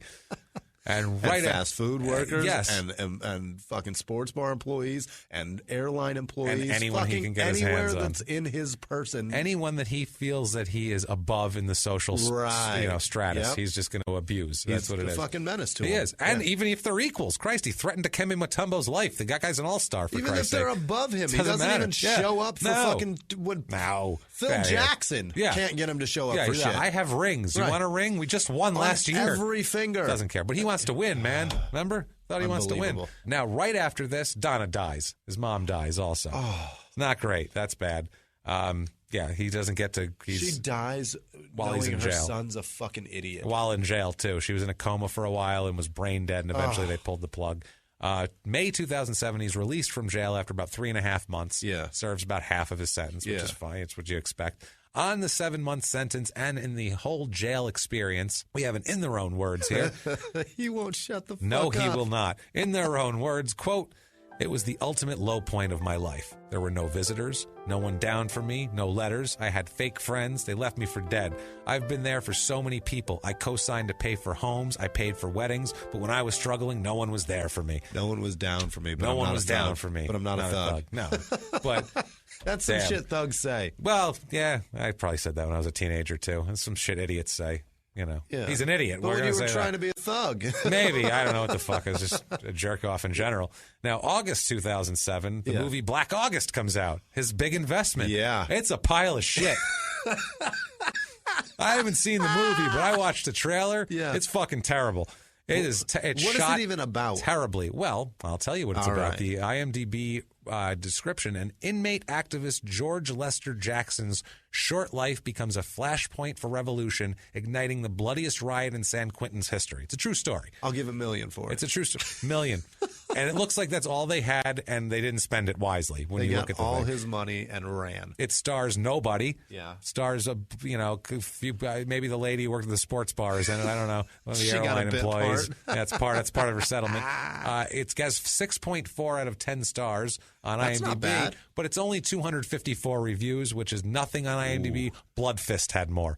Between Dolph our Lundgren. American. Dolph Lundgren and Bloodfist had more reviews. Between our American reviews and our UK reviews for our podcast, we have more than that. We have more than that. This fucking movie's been out for over 10 years. Jesus Christ. That's probably all the people that have seen that movie. No shit. Yeah, they're his friends. Yeah. Isaiah's like, guys, seriously, fucking buy this movie. I spent $1 million on this shit. Everybody that he bought houses for reviewed it. Shit. God. So he gets out of jail and gets to go watch that. And he's like, great. I spent $1 million. Imagine that, too, because at this point, he's pretty broke. Yeah. And now he's going to go watch his $1 million wasted on the screen. Watch it Imagine what that's the fucking be. Drain. He's got to sit there going, if I wasn't here right now, I wouldn't have gave that $1 million. I wouldn't be here, and I'd have an extra $1 million, and I would have pissed away on cocaine, but still. Some fucking street dice game. Oh, my God. At least there'd be more excitement. No shit. January 5th, 2008. Police are called when Ryder has a confrontation with a taxi driver.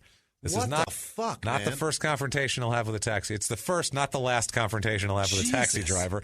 It's found that he has outstanding warrants for both illegal possession of a firearm and grand theft. Of course. Obviously. He always has warrants. Yeah. Always. That's a rule for him. Always has warrants. Early March 2008, this was January 2008. Early March 2008, he's arrested for possession of a controlled substance and driving on a suspended license in San Rafael, California. It's weed.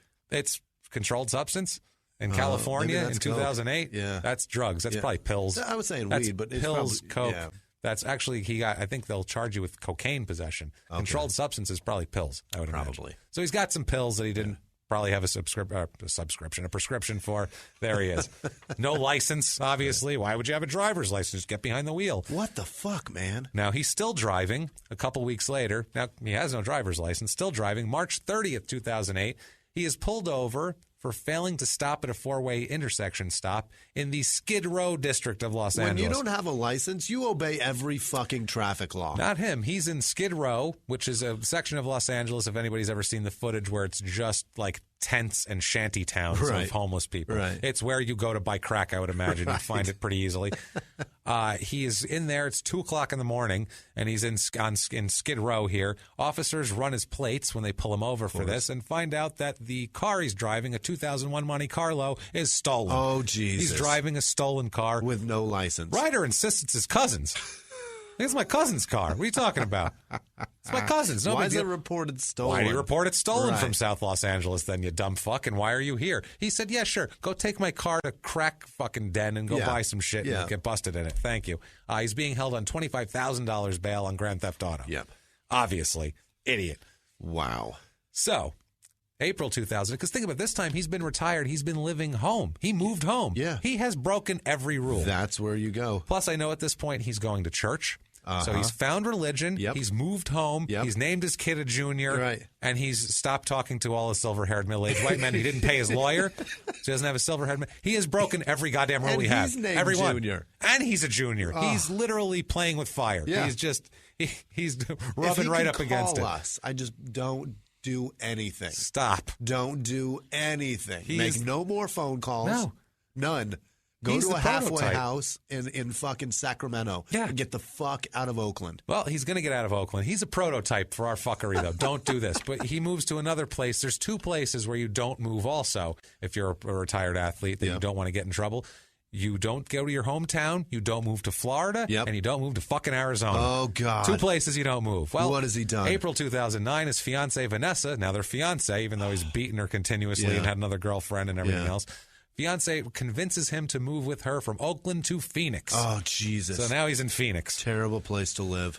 Not great, especially there's a lot of fuckery for a retired athlete to get into here. Yeah. Now, September 10th, 2009, Ryder announces that he's attempting a comeback in the NBA. Oh, God. He's 38 years old. You are not in your prime, sir. No. His agent, Joe Lee, he's got an agent. His agent said he tested him to see if he would do it. He kept for 2 weeks. He would give him times to call him and see if he would call on time. Right. And he did. So he was like, I decided I'd work with him. That's the fucking test to see if he could be in the NBA? I knew he had basketball. To see if he would represent him. I knew he had basketball talent, but if he wasn't willing to show up on time and be professional, I wasn't going to do it. He can't make a phone call. He can't play in the NBA. Exactly. So... he says that the New Jersey Nets are considering bringing him to training camp, even though they don't expect him to make the roster. They'd like to take a look at him. Why does he still have a fucking agent? He doesn't have a lawyer, but he has an agent. That's crazy. He's arrested every other day. He's 38 years old. He's not going to play in the league, but he has an NBA lawyer and not an NBA agent, but not a lawyer. Right. Fucking moron. That's so crazy. It's the one thing you should have as a lawyer. Never mind anybody else. Fuck your agent. Lee says that he's been working out hard and playing with local college players in the Phoenix area. Local college in the Phoenix area. What, ASU? Who knows? Yeah. Fucking Grand Canyon University? Pretty much. Yeah, they're just whoever he can get to go. He's playing with Dan Marley. Shit. He'd be lucky to play with Dan Marley. He wishes. He's probably playing with Eddie House. That's who he's no playing doubt. with. His socks pulled up. When asked about... Sabalos. He's around. When asked about if he'd be interested in playing for the Timberwolves again... Lee said that, quote, he'd go in a heartbeat. He's humbled now. He's matured. Of course he'd go in a fucking heartbeat. They're an NBA team. Of course he's humbled. He's broke. I'm good now. Yeah. Understand? That's what his agent said. Look, he's good now. Okay? You can't make your mortgage payment. Your mom's house is foreclosed. Excuse me. You're humbled. Assembled media, do you see the color of my hair? He's good now. Okay? Fine. So at least he's following that bit of direction. He's got somebody on his side. Jesus Christ, man. Unbelievable. Now, he's talking about playing ball, and he said about back in the day and about currently, because 2009 and 94 are two different eras completely to play in those. Yeah. So they asked him, like, what are the differences in the game and all that? He said, a lot. In their own words, quote, playing with our style when we were young, we wanted to be like the guys on TV. We wanted to run, jump, shoot. We wanted to be in your face and talk a little. It's fun to see guys coming up afterwards playing that way. They're not playing that way. They're playing like not pussies. Running, gunning. No. Like Draymond Green is the tough guy. Enough said.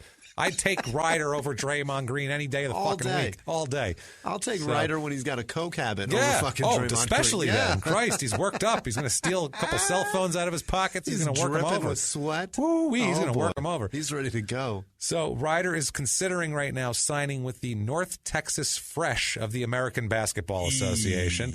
The owner of this team is the guy named Jay Bowdy, who is 26 years old and owning a minor league basketball team. It's a, quote, semi-pro team. He says, quote, we're in the process of getting it done about getting Ryder. Ryder says that he has, overseas teams are interested. It's a Greek team, a team in Dubai that's interested in him, but they're just waiting for him to decide, and he needs film. He needs to be, they don't know, they haven't seen him play. So they need to see him under the leg dunk again. Exactly. Right. So he's trying to gather some film, basically, at this point. Now, 2009, a little later, a couple weeks later, he signs with the North Texas Fresh. They got him. And by the way, the North Texas Fresh still exist. Really? To this day, they still play. There's nothing in North Texas that is fresh. No. This is like the Fort Worth area, apparently. The owner there of the Fresh, Jay Bowdy, said, quote, I understand he's made mistakes. He's had his chance and he flunked on it for whatever reason. But the reason why I took him in is because unless you mess up with me and I see it, then I'm not going to not accept you because of what you did 10 years ago. Right. That's a long time, and there's so much you can learn from experience from that. It wasn't 10 years ago. No. He's been getting arrested every fucking 2 months. For the past 10 years. Constantly. He was arrested how long ago? Let's see here. He's still on probation, How long ago was he arrested? March 30th, 2000, a year and a half ago he's arrested. That's not enough for you? Jesus. And probably before that, because you can't find all 30 arrests. North Texas Fresh Chance. That's what they're called. That's their name. And he said that they play like they were talking about how they take the bus and they stay in like shitty motels and all this kind of thing. Ryder will be the second one. Will be one of the two highest paid players on the team, which means nothing. Right. They practice and play in Crowley Middle School, the Crowley Middle School gym, and everything is scheduled at night because the players all have day jobs. Okay, wow. That's unreal, right? He's sitting in a Best Motel Western 6. in like rural Texas like waiting to play a game in a middle school fucking gym when he was rich and he had everything and he was a goddamn world champion, hugging Shaq, holding up a trophy, hugging goddamn Kobe Bryant, holding up a trophy. Now he's sitting in a fucking room, just sitting there, dejected. Who knows? Maybe a hooker just robbed him and left. And there's a knock at the door. And it's the Mexican pimp. And he says...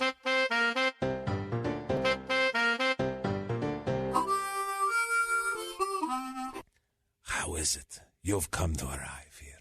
Why are you here? Why do you come? Why do you come? Let me pour you a drink. Why are you here? You play with Shaquille O'Neal, the Kazam. You play with him. That's no good. That's not good enough. Why? Holy shit. Why you come here? So Antonio Banderas. How is it you've come to arrive here? And then poof, he's gone in a puff of smoke, and then the police come in and arrest J.R. Ryder for something that he did a year ago. For something else. Unreal. He's on probation. Jesus. So they asked him in this interview about being, on the North Texas Fresh. Yeah. They asked him about his finances at this point. Hey, how you doing with the money? Yeah. And he says, quote, in their own words, quote, "That's not public. That's no one's business whether I drive my Bentley to practice or ride with the coaches. I'm able to eat, able to feed myself and feed my family. And borrow 2001 Monte Carlos from non-existing cousins and get arrested for driving them." Drive my Bentley because you didn't drive it, and we know it. Sir, you don't have a driver's license. Right. Never mind a car to drive. You would be arrested if you drove that car. So March 2010, another son is born for Isaiah. Oh, my God. Guess what he fucking names him? No fucking way. Isaiah the Fourth. The fourth. What? 2 juniors. One's not enough for this goddamn guy. You don't get to do that. One is not enough for this fucking guy. He said, I need to make 2 people that have no chance of success or survival in this world. What the fuck are you doing? And by the way, Isaiah, the fourth is your third son. Yes. You don't get to name your other son the fourth. He did. You asshole. Isaiah Wright's another one. He's the 4th one now. Fuck it. Who cares? He should have been Isaiah Ryder Jr. B or something. I don't know. Or the third. Just name him a Roman numeral. Yeah, dash B. Ugh. Under what the fuck? What are you doing? Isaiah Ryder squared. You fucking jerk. The 4th. What are you doing, jackass? I hate him. You have to hate him. And think about that. That's like everything we've said. Everything that we say, the rules, he not only breaks them, he doubles them up. Yeah, he doubles them up. Absolutely. Doubles down. He's like, I'll have 2 kids. Name them both, Junior. I don't give a shit. I'm splitting aces. Let's go. Name them both on myself. What the fuck? At this point, too, he's talking about trying to get into charity. I used to like him before we started this podcast. I was such a fan. Not anymore. I fucking hate him. He's trying to get into charity at this point. He needs charity. You're arrested every other goddamn day. Who are you charity? You need to GoFundMe, sir. He says on charity, in their own words, quote, I still try to do things wherever I can. I give scholarships to kids in the city, to hospitals, and kids overseas in Trinidad and Africa. Charity work is very important in my life. Who's giving you scholarships to give away to anybody? I wouldn't give this guy a fucking car wash coupon to give to somebody. Never mind a scholarship. Who's he going to give it to? He's going to trade it for crack. What the hell's wrong with this jackass? Now, April 4th, 2010... This is in Phoenix, by the way, in Mesa, Arizona. Ryder and his fiancée, Vanessa, get into what he describes as a, quote, tussle. I remember this. A tussle in Mesa. It's out on the front lawn of their house. Yep. Neighbors call police after seeing them have the altercation. Ryder's version is that they say that Ryder wanted money from the fiancée and that they argued and she tried to walk away. She got in her vehicle, and the witnesses said Ryder saw her get in the vehicle, opened their door, yanked her out, and ripped her purse away from her. And they wrestled over her purse for a moment, and then she fell down, and Ryder takes the purse and runs away up the street. Just runs away. I'm going to run. I'm going to go. I don't care. Runs away.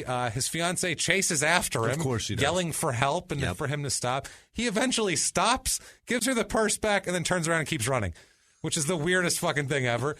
Fiancé said that he was high on marijuana and, quote, wasn't thinking clearly. No. Obviously not thinking clearly. Clearly. He was like, this goes great with my shoes. Never mind, it's yours. Jesus. So Ryder told the police that they had, quote, a tug of war over the purse when she refused to give him his ID and his money out of the purse. She said they had a, quote, a tug of war, which, quote, she lost. Yeah. That's what he said. Yeah. It was a tussle. He ran away at this point, away from the house and got a cab. Okay, takes a round trip from Mesa to Phoenix back to Mesa, does a round trip. And if you Mesa to Phoenix, it's like good 20, 25 miles. It's a suburb, but it's mileage-wise, it's a very spread out city. We're about to drive. That's an expensive cab ride. We're about to drive the same freeway back home as he drove. Yeah, it's an expensive cab ride, this cab ride, right?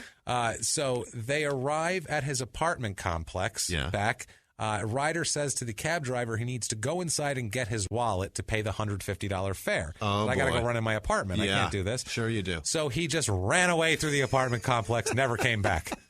The driver picks Isaiah out of a lineup. Of course. Ryder had given the driver his cell number and said that and agreed to meet up with him to pay him later, and then never showed up. Perfect. To set up a time. He won't show up for Phil Jackson and Kobe Bryant and Shaq. He's not showing up for a cab driver. He's going to show up for a guy with a Middle Eastern name. No. Right. So police place him under what they call surveillance at this point. They're just like, let's just watch this asshole and see what he does. Guess what? He fucks up more. Shocker. April 8th, 2010, Ryder is arrested after being spotted driving erratically in an SUV. Okay. The black SUV, they go to pull him over. He pulls into a neighborhood, stops the car, gets out, and runs away. Gets out, makes a run for it, He's got a lot of stamina. Not really, because he runs a little while, stops, turns around, changes his mind. Goes back. He literally made a run for it, then go, what the fuck am I doing? Turned around, ran back. I don't know if he got tired. He hasn't been in the league in a while. His cardio might not be great. Police had been keeping an eye on him. When they get to the car, they realize there's 3 small children in the car. He's been driving erratically with his 3 small children in the car. With all the Isaiahs. All the Isaiahs and a couple other, the Isaiah posse there. Who the fuck, and if it's not his kids, who the fuck is giving their kids to Isaiah Ryder to take around? He doesn't have a driver's license, and he's always going for cocaine. What are you giving their kids? I wouldn't let that guy watch my kid. And his kids are named Isaiah Ryder. Yeah. Don't give him yours. Don't give him your kids. So April 13th now, that was April 8th. Now, this is in a small stretch. April 4th was the incident with his wife and the cab. Right.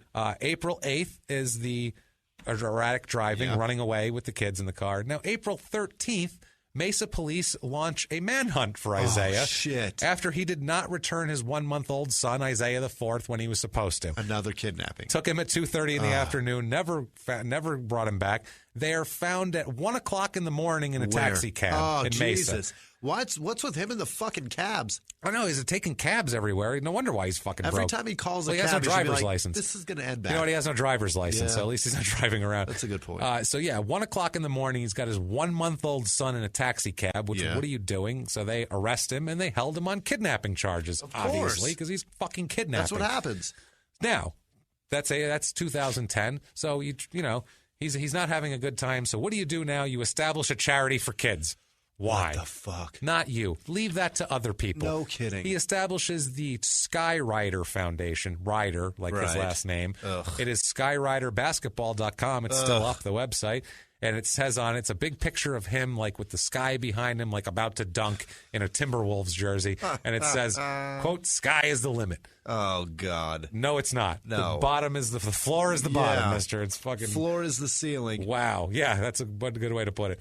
October 6, 2011, Ryder is arrested in Mesa, Arizona for a slew of probation violations. Get the fuck out of here. He had been ordered to start domestic violence treatment but failed to show up for 3 consecutive classes. He only completed 10 of 100 hours of community service he was supposed to do and failed to provide a urine sample on September 19th. Well, because it was dirty.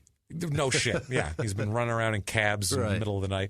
Hearing is set for October 11th. He is held on a, quote, no bail hold. Oh. Just holding him there. Brutal. Now, October 7th, his wife, Vanessa, they've been married at this point because you're fucking up. What do? You get married. Again, every single That's women goddamn thinking rule. They can fix a guy. And that's him thinking, I got my life together. I think I'll get married now. Now it's time. I've had 2 kids, both named after me. This broad's putting up with it. Let's do it. Ryder's wife, Vanessa, talks about his probation violation. Rather than blaming it on him and saying he's trying to get it together, he instead says that Ryder's probation officer is, quote, abusing her power. She says that she is, quote, a she-devil man-hater who is out to get him because of his fame. Holy shit. Vanessa claims Isaiah got permission from the court to explore job opportunities at coaching basketball in L.A., but the probation officer refused to sign off on it. Vanessa said that the probation officer had told him that he had to work at McDonald's or a similar local establishment during his probation. Vanessa says, quote, he's not going to work at McDonald's. He's a retired athlete. Which, I mean, yes, it's not.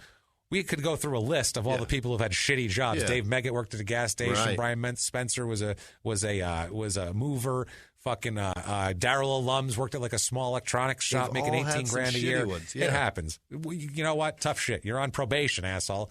She says that he didn't complete the community service because he wanted to volunteer at his church, but the probation officer would only let him pick up trash by the side of the road. No probation officer has ever said that. No, you can only do that. Right. Which I wouldn't let him do it at his church either. That's not fucking community service. They're just going to fucking write it off. And say how great at basketball he was. They're all going to do all that shit. They're going to hear a few stories about Dikembe and fucking he'd get 100 hours. Now, we have an in their own words here on his mother's death, which is sad until he starts blaming everything that's happened in his life on it, which is ridiculous. Quote, in their own words, quote, she was 46 and meant everything to me. It's been a minute since I talked about her. She was my world. It took me a long time to get over that. I made bad decisions, bad financial decisions, bad personal decisions. I was in a funk. Basketball didn't mean too much to me anymore. It didn't matter if it did. You were retired for 5 goddamn years at that point, and you'd already made all those bad decisions. And you were fucking up constantly. Well before she was dead. You probably killed her. She died of embarrassment. Jesus, I wouldn't doubt it, man. Now, February of 2012, Ryder announces that he's planning to release a documentary on his life. No need. We got it. Oh, yeah, we got it right here. Called My Testimony, Raw and Uncut. Yeah. There is a trailer for this. This was in 2012. There's a trailer. Movie never came out. Maybe you should have sank your $1 million into that. No shit. That would have been because that would have been interesting. Yeah. That would have been I'll this. watch that. Yes. Yeah. That would have been this. I'm in. You know what? You don't need to because you got us. Fuck off, Isaiah. Fuck off. We got mister. you. You, sir, may fuck off. Now, he does a nice thing here. He does in 2012, Ryder and his wife set up a fund for a 19-year-old named Jarrell Brooks, who saved a woman and 2 young children during the Aurora, Colorado theater shooting. Oh, that's nice. The Batman, the kid, if you're overseas, the kid with the orange hair that shot up a Batman movie. They've raised $3,465 of their $10,000 goal. Ryder is an incessant tweeter, by the way. Really? If you're on Twitter, Ryder will fucking you can tell him about this. And he's going to hear this. Tweet at him, and he lives in this. He's probably going to kill us both. Yeah. So we'll see. I don't know. Fucking idiot's going to hear this. Yeah, definitely. He tweeted about this situation and talked about Jamie Roars, who was the boyfriend of the woman who was saved, calling him a coward, saying apparently he threw the baby down and ran out, and what a coward, and how can anybody do that shit? And he's like talking mad shit about this guy. Unbelievable. Survivor of a massacre on his social media. I've been to that theater, by the way. It's creepy. It is so creepy. I went back to Denver last year, and I went to Aurora, I went to Columbine, and then I went to the fucking JonBenet Ramsey house. The full tour. Took my kids on a murder tour of Denver. Nice. That theater is still open, and in theater, I think it's 9. You can still see a fucking movie today. Wow. Where 100 and something people were shot. You can fucking commerce moves on. Yeah. Jesus. You can go watch the new fucking, I don't know what's out right now. Who the hell knows? You can go watch whatever you want in that theater. You can go, just tell you what, go into the theater and put your headphones in and listen to this. There you go. That's what you want to do. Just block it all out. January 2013, he starts working with a PR guy. I don't know why. Why are you hiring PR people? Have defense lawyers. Never mind PR. Never mind agents. Never mind any other shit. You don't need PR. You need to fucking stop being an idiot. Dominic Natty is his name. Of, quote, Natty Celebrity Services is his business. He works with a bunch of other jerk-offs. He works with a bunch of troubled idiots, basically. Jesus. That's his. He specializes in morons who've had trouble. I found a court document from March 18th, 2003. It's from Maricopa County, and that's where Phoenix is. Notice of hearing on dependency petition, and it's against Vanessa and Isaiah, and it has to do with the 3 kids. Are the state trying to take them from them? I can't tell if they're trying to take them from them, or I can't tell what. Trying to see if they're fit parents or some shit. It's not the original document. It's not the original case filing, so it doesn't have all the details. Right. It's like a piece of the case, so it just has the headings and just lets you know some shit went down in 2003. Some shit went down in court with their kids in 2003. I'm not sure what. May 24th, 2015, he does his first Southern California autograph signing in 15 years. He signs at this is sad too, because you just know how this worked out. Yeah. He signs at the optometry practice of Dr. Alex Corbin Liu. What? Guarantee you he needed some LASIK, and he was like, we can work it out, because he couldn't afford it probably. LASIK? Guaranteed. Fuck no. They gave him contacts. Something, yeah. Well, maybe apparently a lot of people showed up for this. Come sign all these autographs. I'll give you a $120 pair of fucking contacts. Absolutely. And then the next month, June 12th, 2015, there's an article, a big fluff piece on him. There's a fucking fluff piece, Jimmy. They're fluffing this guy up. A fucking what? This is 2015. He has 30 arrests under his belt. He's done everything under the sun. Talk about how great of a guy he is? Quote, former NBA star Ryder highlights local camp. And it's all about his great basketball camp, the Isaiah Ryder Basketball Skills Camp in the House of Hoops in Washington. I was such a fan. Fuck you, man. It's just him. The whole article is him just quote after quote about I just care about the kids and that's all I care about. Not one mention of his troubles. They call him an NBA legend in this article. What? One of the best ever in the NBA. They just say this amazing, great NBA player's doing this wonderful thing for the kids. Jesus. No mention of anything else, that he's got 18 court cases outstanding and he's kidnapping people and fucking... How about you care so much about kids? Take care of your own, you fuck. That would help. That's a Wouldn't thing. That be great? We can do that. Yeah. That would be nice. So that's it. Right now, he's out there. He's trying to get his shit together, He's I guess. He's out there tweeting. Guess what? Yeah, he's tweeting, definitely. Guess what? There will be updates, I'm sure. I can't wait. You think he's going to stop getting arrested now based on his life pattern? I don't think so. James, he cares about the kids. He cares about the kids, goddammit. He cares. He cares about all the kids except for all those Isaiahs. He cares about all the kids, man. That's what it is. That's what he said when he first came to this motherfucker. Don't you know that shit? That's why he came. That's why he was reluctant to come to this bitch. Yeah, he's like, I didn't want to go. That's why I was reluctant to come to this bitch. Didn't want to get arrested all the fucking time. God damn it. I got kids. I got kids. Oh, that's my favorite line ever in this whole thing. Oh, so Jesus. That's Isaiah Ryder, guys. I mean, wow. He's out there to reviolate. That was a fun one because that's just a whole lot of disaster and fun. It bums me out because I loved him so much. So did I. He was so much fun to watch. That guy. He was so much fun. And I wish we had more time to discuss the mid-'90s basketball scene because we could have, honestly, me and you could have riffed on that for a whole episode. That was my favorite time. Hardaway and Mullins. And, if we talked about that, we would have literally had no time for 30 arrests. We wouldn't be here right now. Good Lord, man. So that's that. Yeah. We do want to, a couple things before we're going to do some shout outs in a minute here. Just want to tell you guys, please, once again, get on iTunes, give us that review. It helps us out so much. If you liked the episode, if you enjoyed it. Except for J.R. Ryder. I know you got an iTunes account. Stay off my fucking... Yeah, he's going to give us 1 star. But anybody else, please give us 5 stars. 1 star. These two don't know shit. I don't know shit. Fuck these motherfuckers. Fuck these motherfuckers. I'm tired of motherfuckers giggling and laughing and shit while I'm fucking losing and shit. God damn it. I was reluctant to listen to this motherfucker. Oh, my God. So do that. Give us 5 stars. Tell us you're listening. Tell us, inside jargon, you're following directions, all that sort of thing. One more thing with Isaiah Ryder here. If you want an autograph, you can send your items to 6045 West Chandler Boulevard, Suite 13-110, Chandler, Arizona, 85226. Mark Busby, enjoy getting something autographed because I know you're going to fucking send him something. Send a fucking mold of your balls. That's what I want him to sign. So, oh my goodness.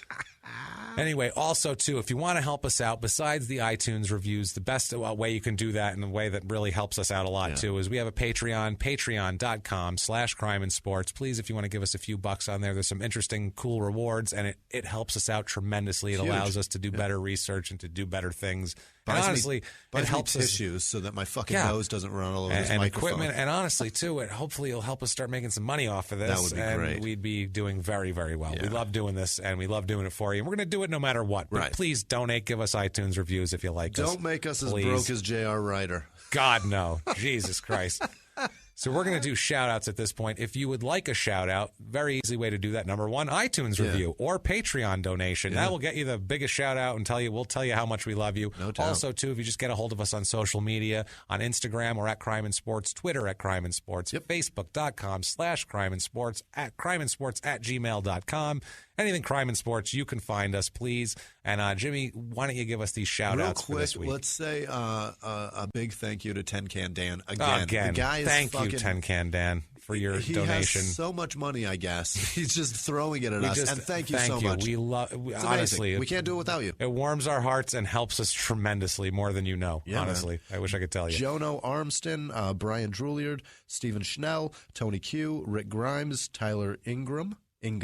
It's fucking English. That's a tough one. Yeah. Get an R in there, buddy. Francis Doughton, Chris Lane, Luke Barker, Glenn Schnell, and Heavy Metal Scientist is my favorite. That's my favorite Twitter handle. That's pretty dope.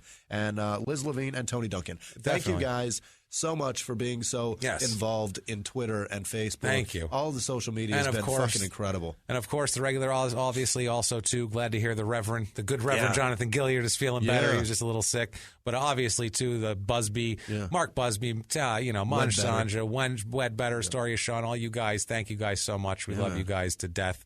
You guys rock, man. Seriously. You guys are why we're able to do this. So thank you guys for all the support. Yeah. We love you so much. Jimmie, you want to give them your social media? At Whisman Sucks, WHISMAN on Twitter, Instagram, and Snapchat. And Snapchat's been fucking crazy. Nice. So many people have been snapping me. That's the gayest fucking thing. It sounds like they're... It sounds so teenager to say. It does. But I get so many messages on there, and it truly warms my heart. It's Might a lot have of to kick fun. you in the nuts for that too. I'm not sure. I spend a lot of time talking to Kerrigan. That son of a bitch snaps me every day. Too. Good shit, great. Man. Yeah. That's good shit. But I'm at Jimmie P is funny. You can find me on there. If you can spell my last name, good luck. Best of luck. You can friend me on Facebook. Friend me, call me a cunt like we did with Randy Lanier. We love that. But guys, honestly, thank you so much for everything. Hope you enjoy the sound from the new studio because it's beautiful, and it's because of you guys. It's because the crime and sports movement keeps spreading the word. Yeah, man. We're getting bigger every week, and we couldn't be more excited. Great. We love it so much. Live from the Crime and Sports Studios. We'll see you next week, guys. Bye.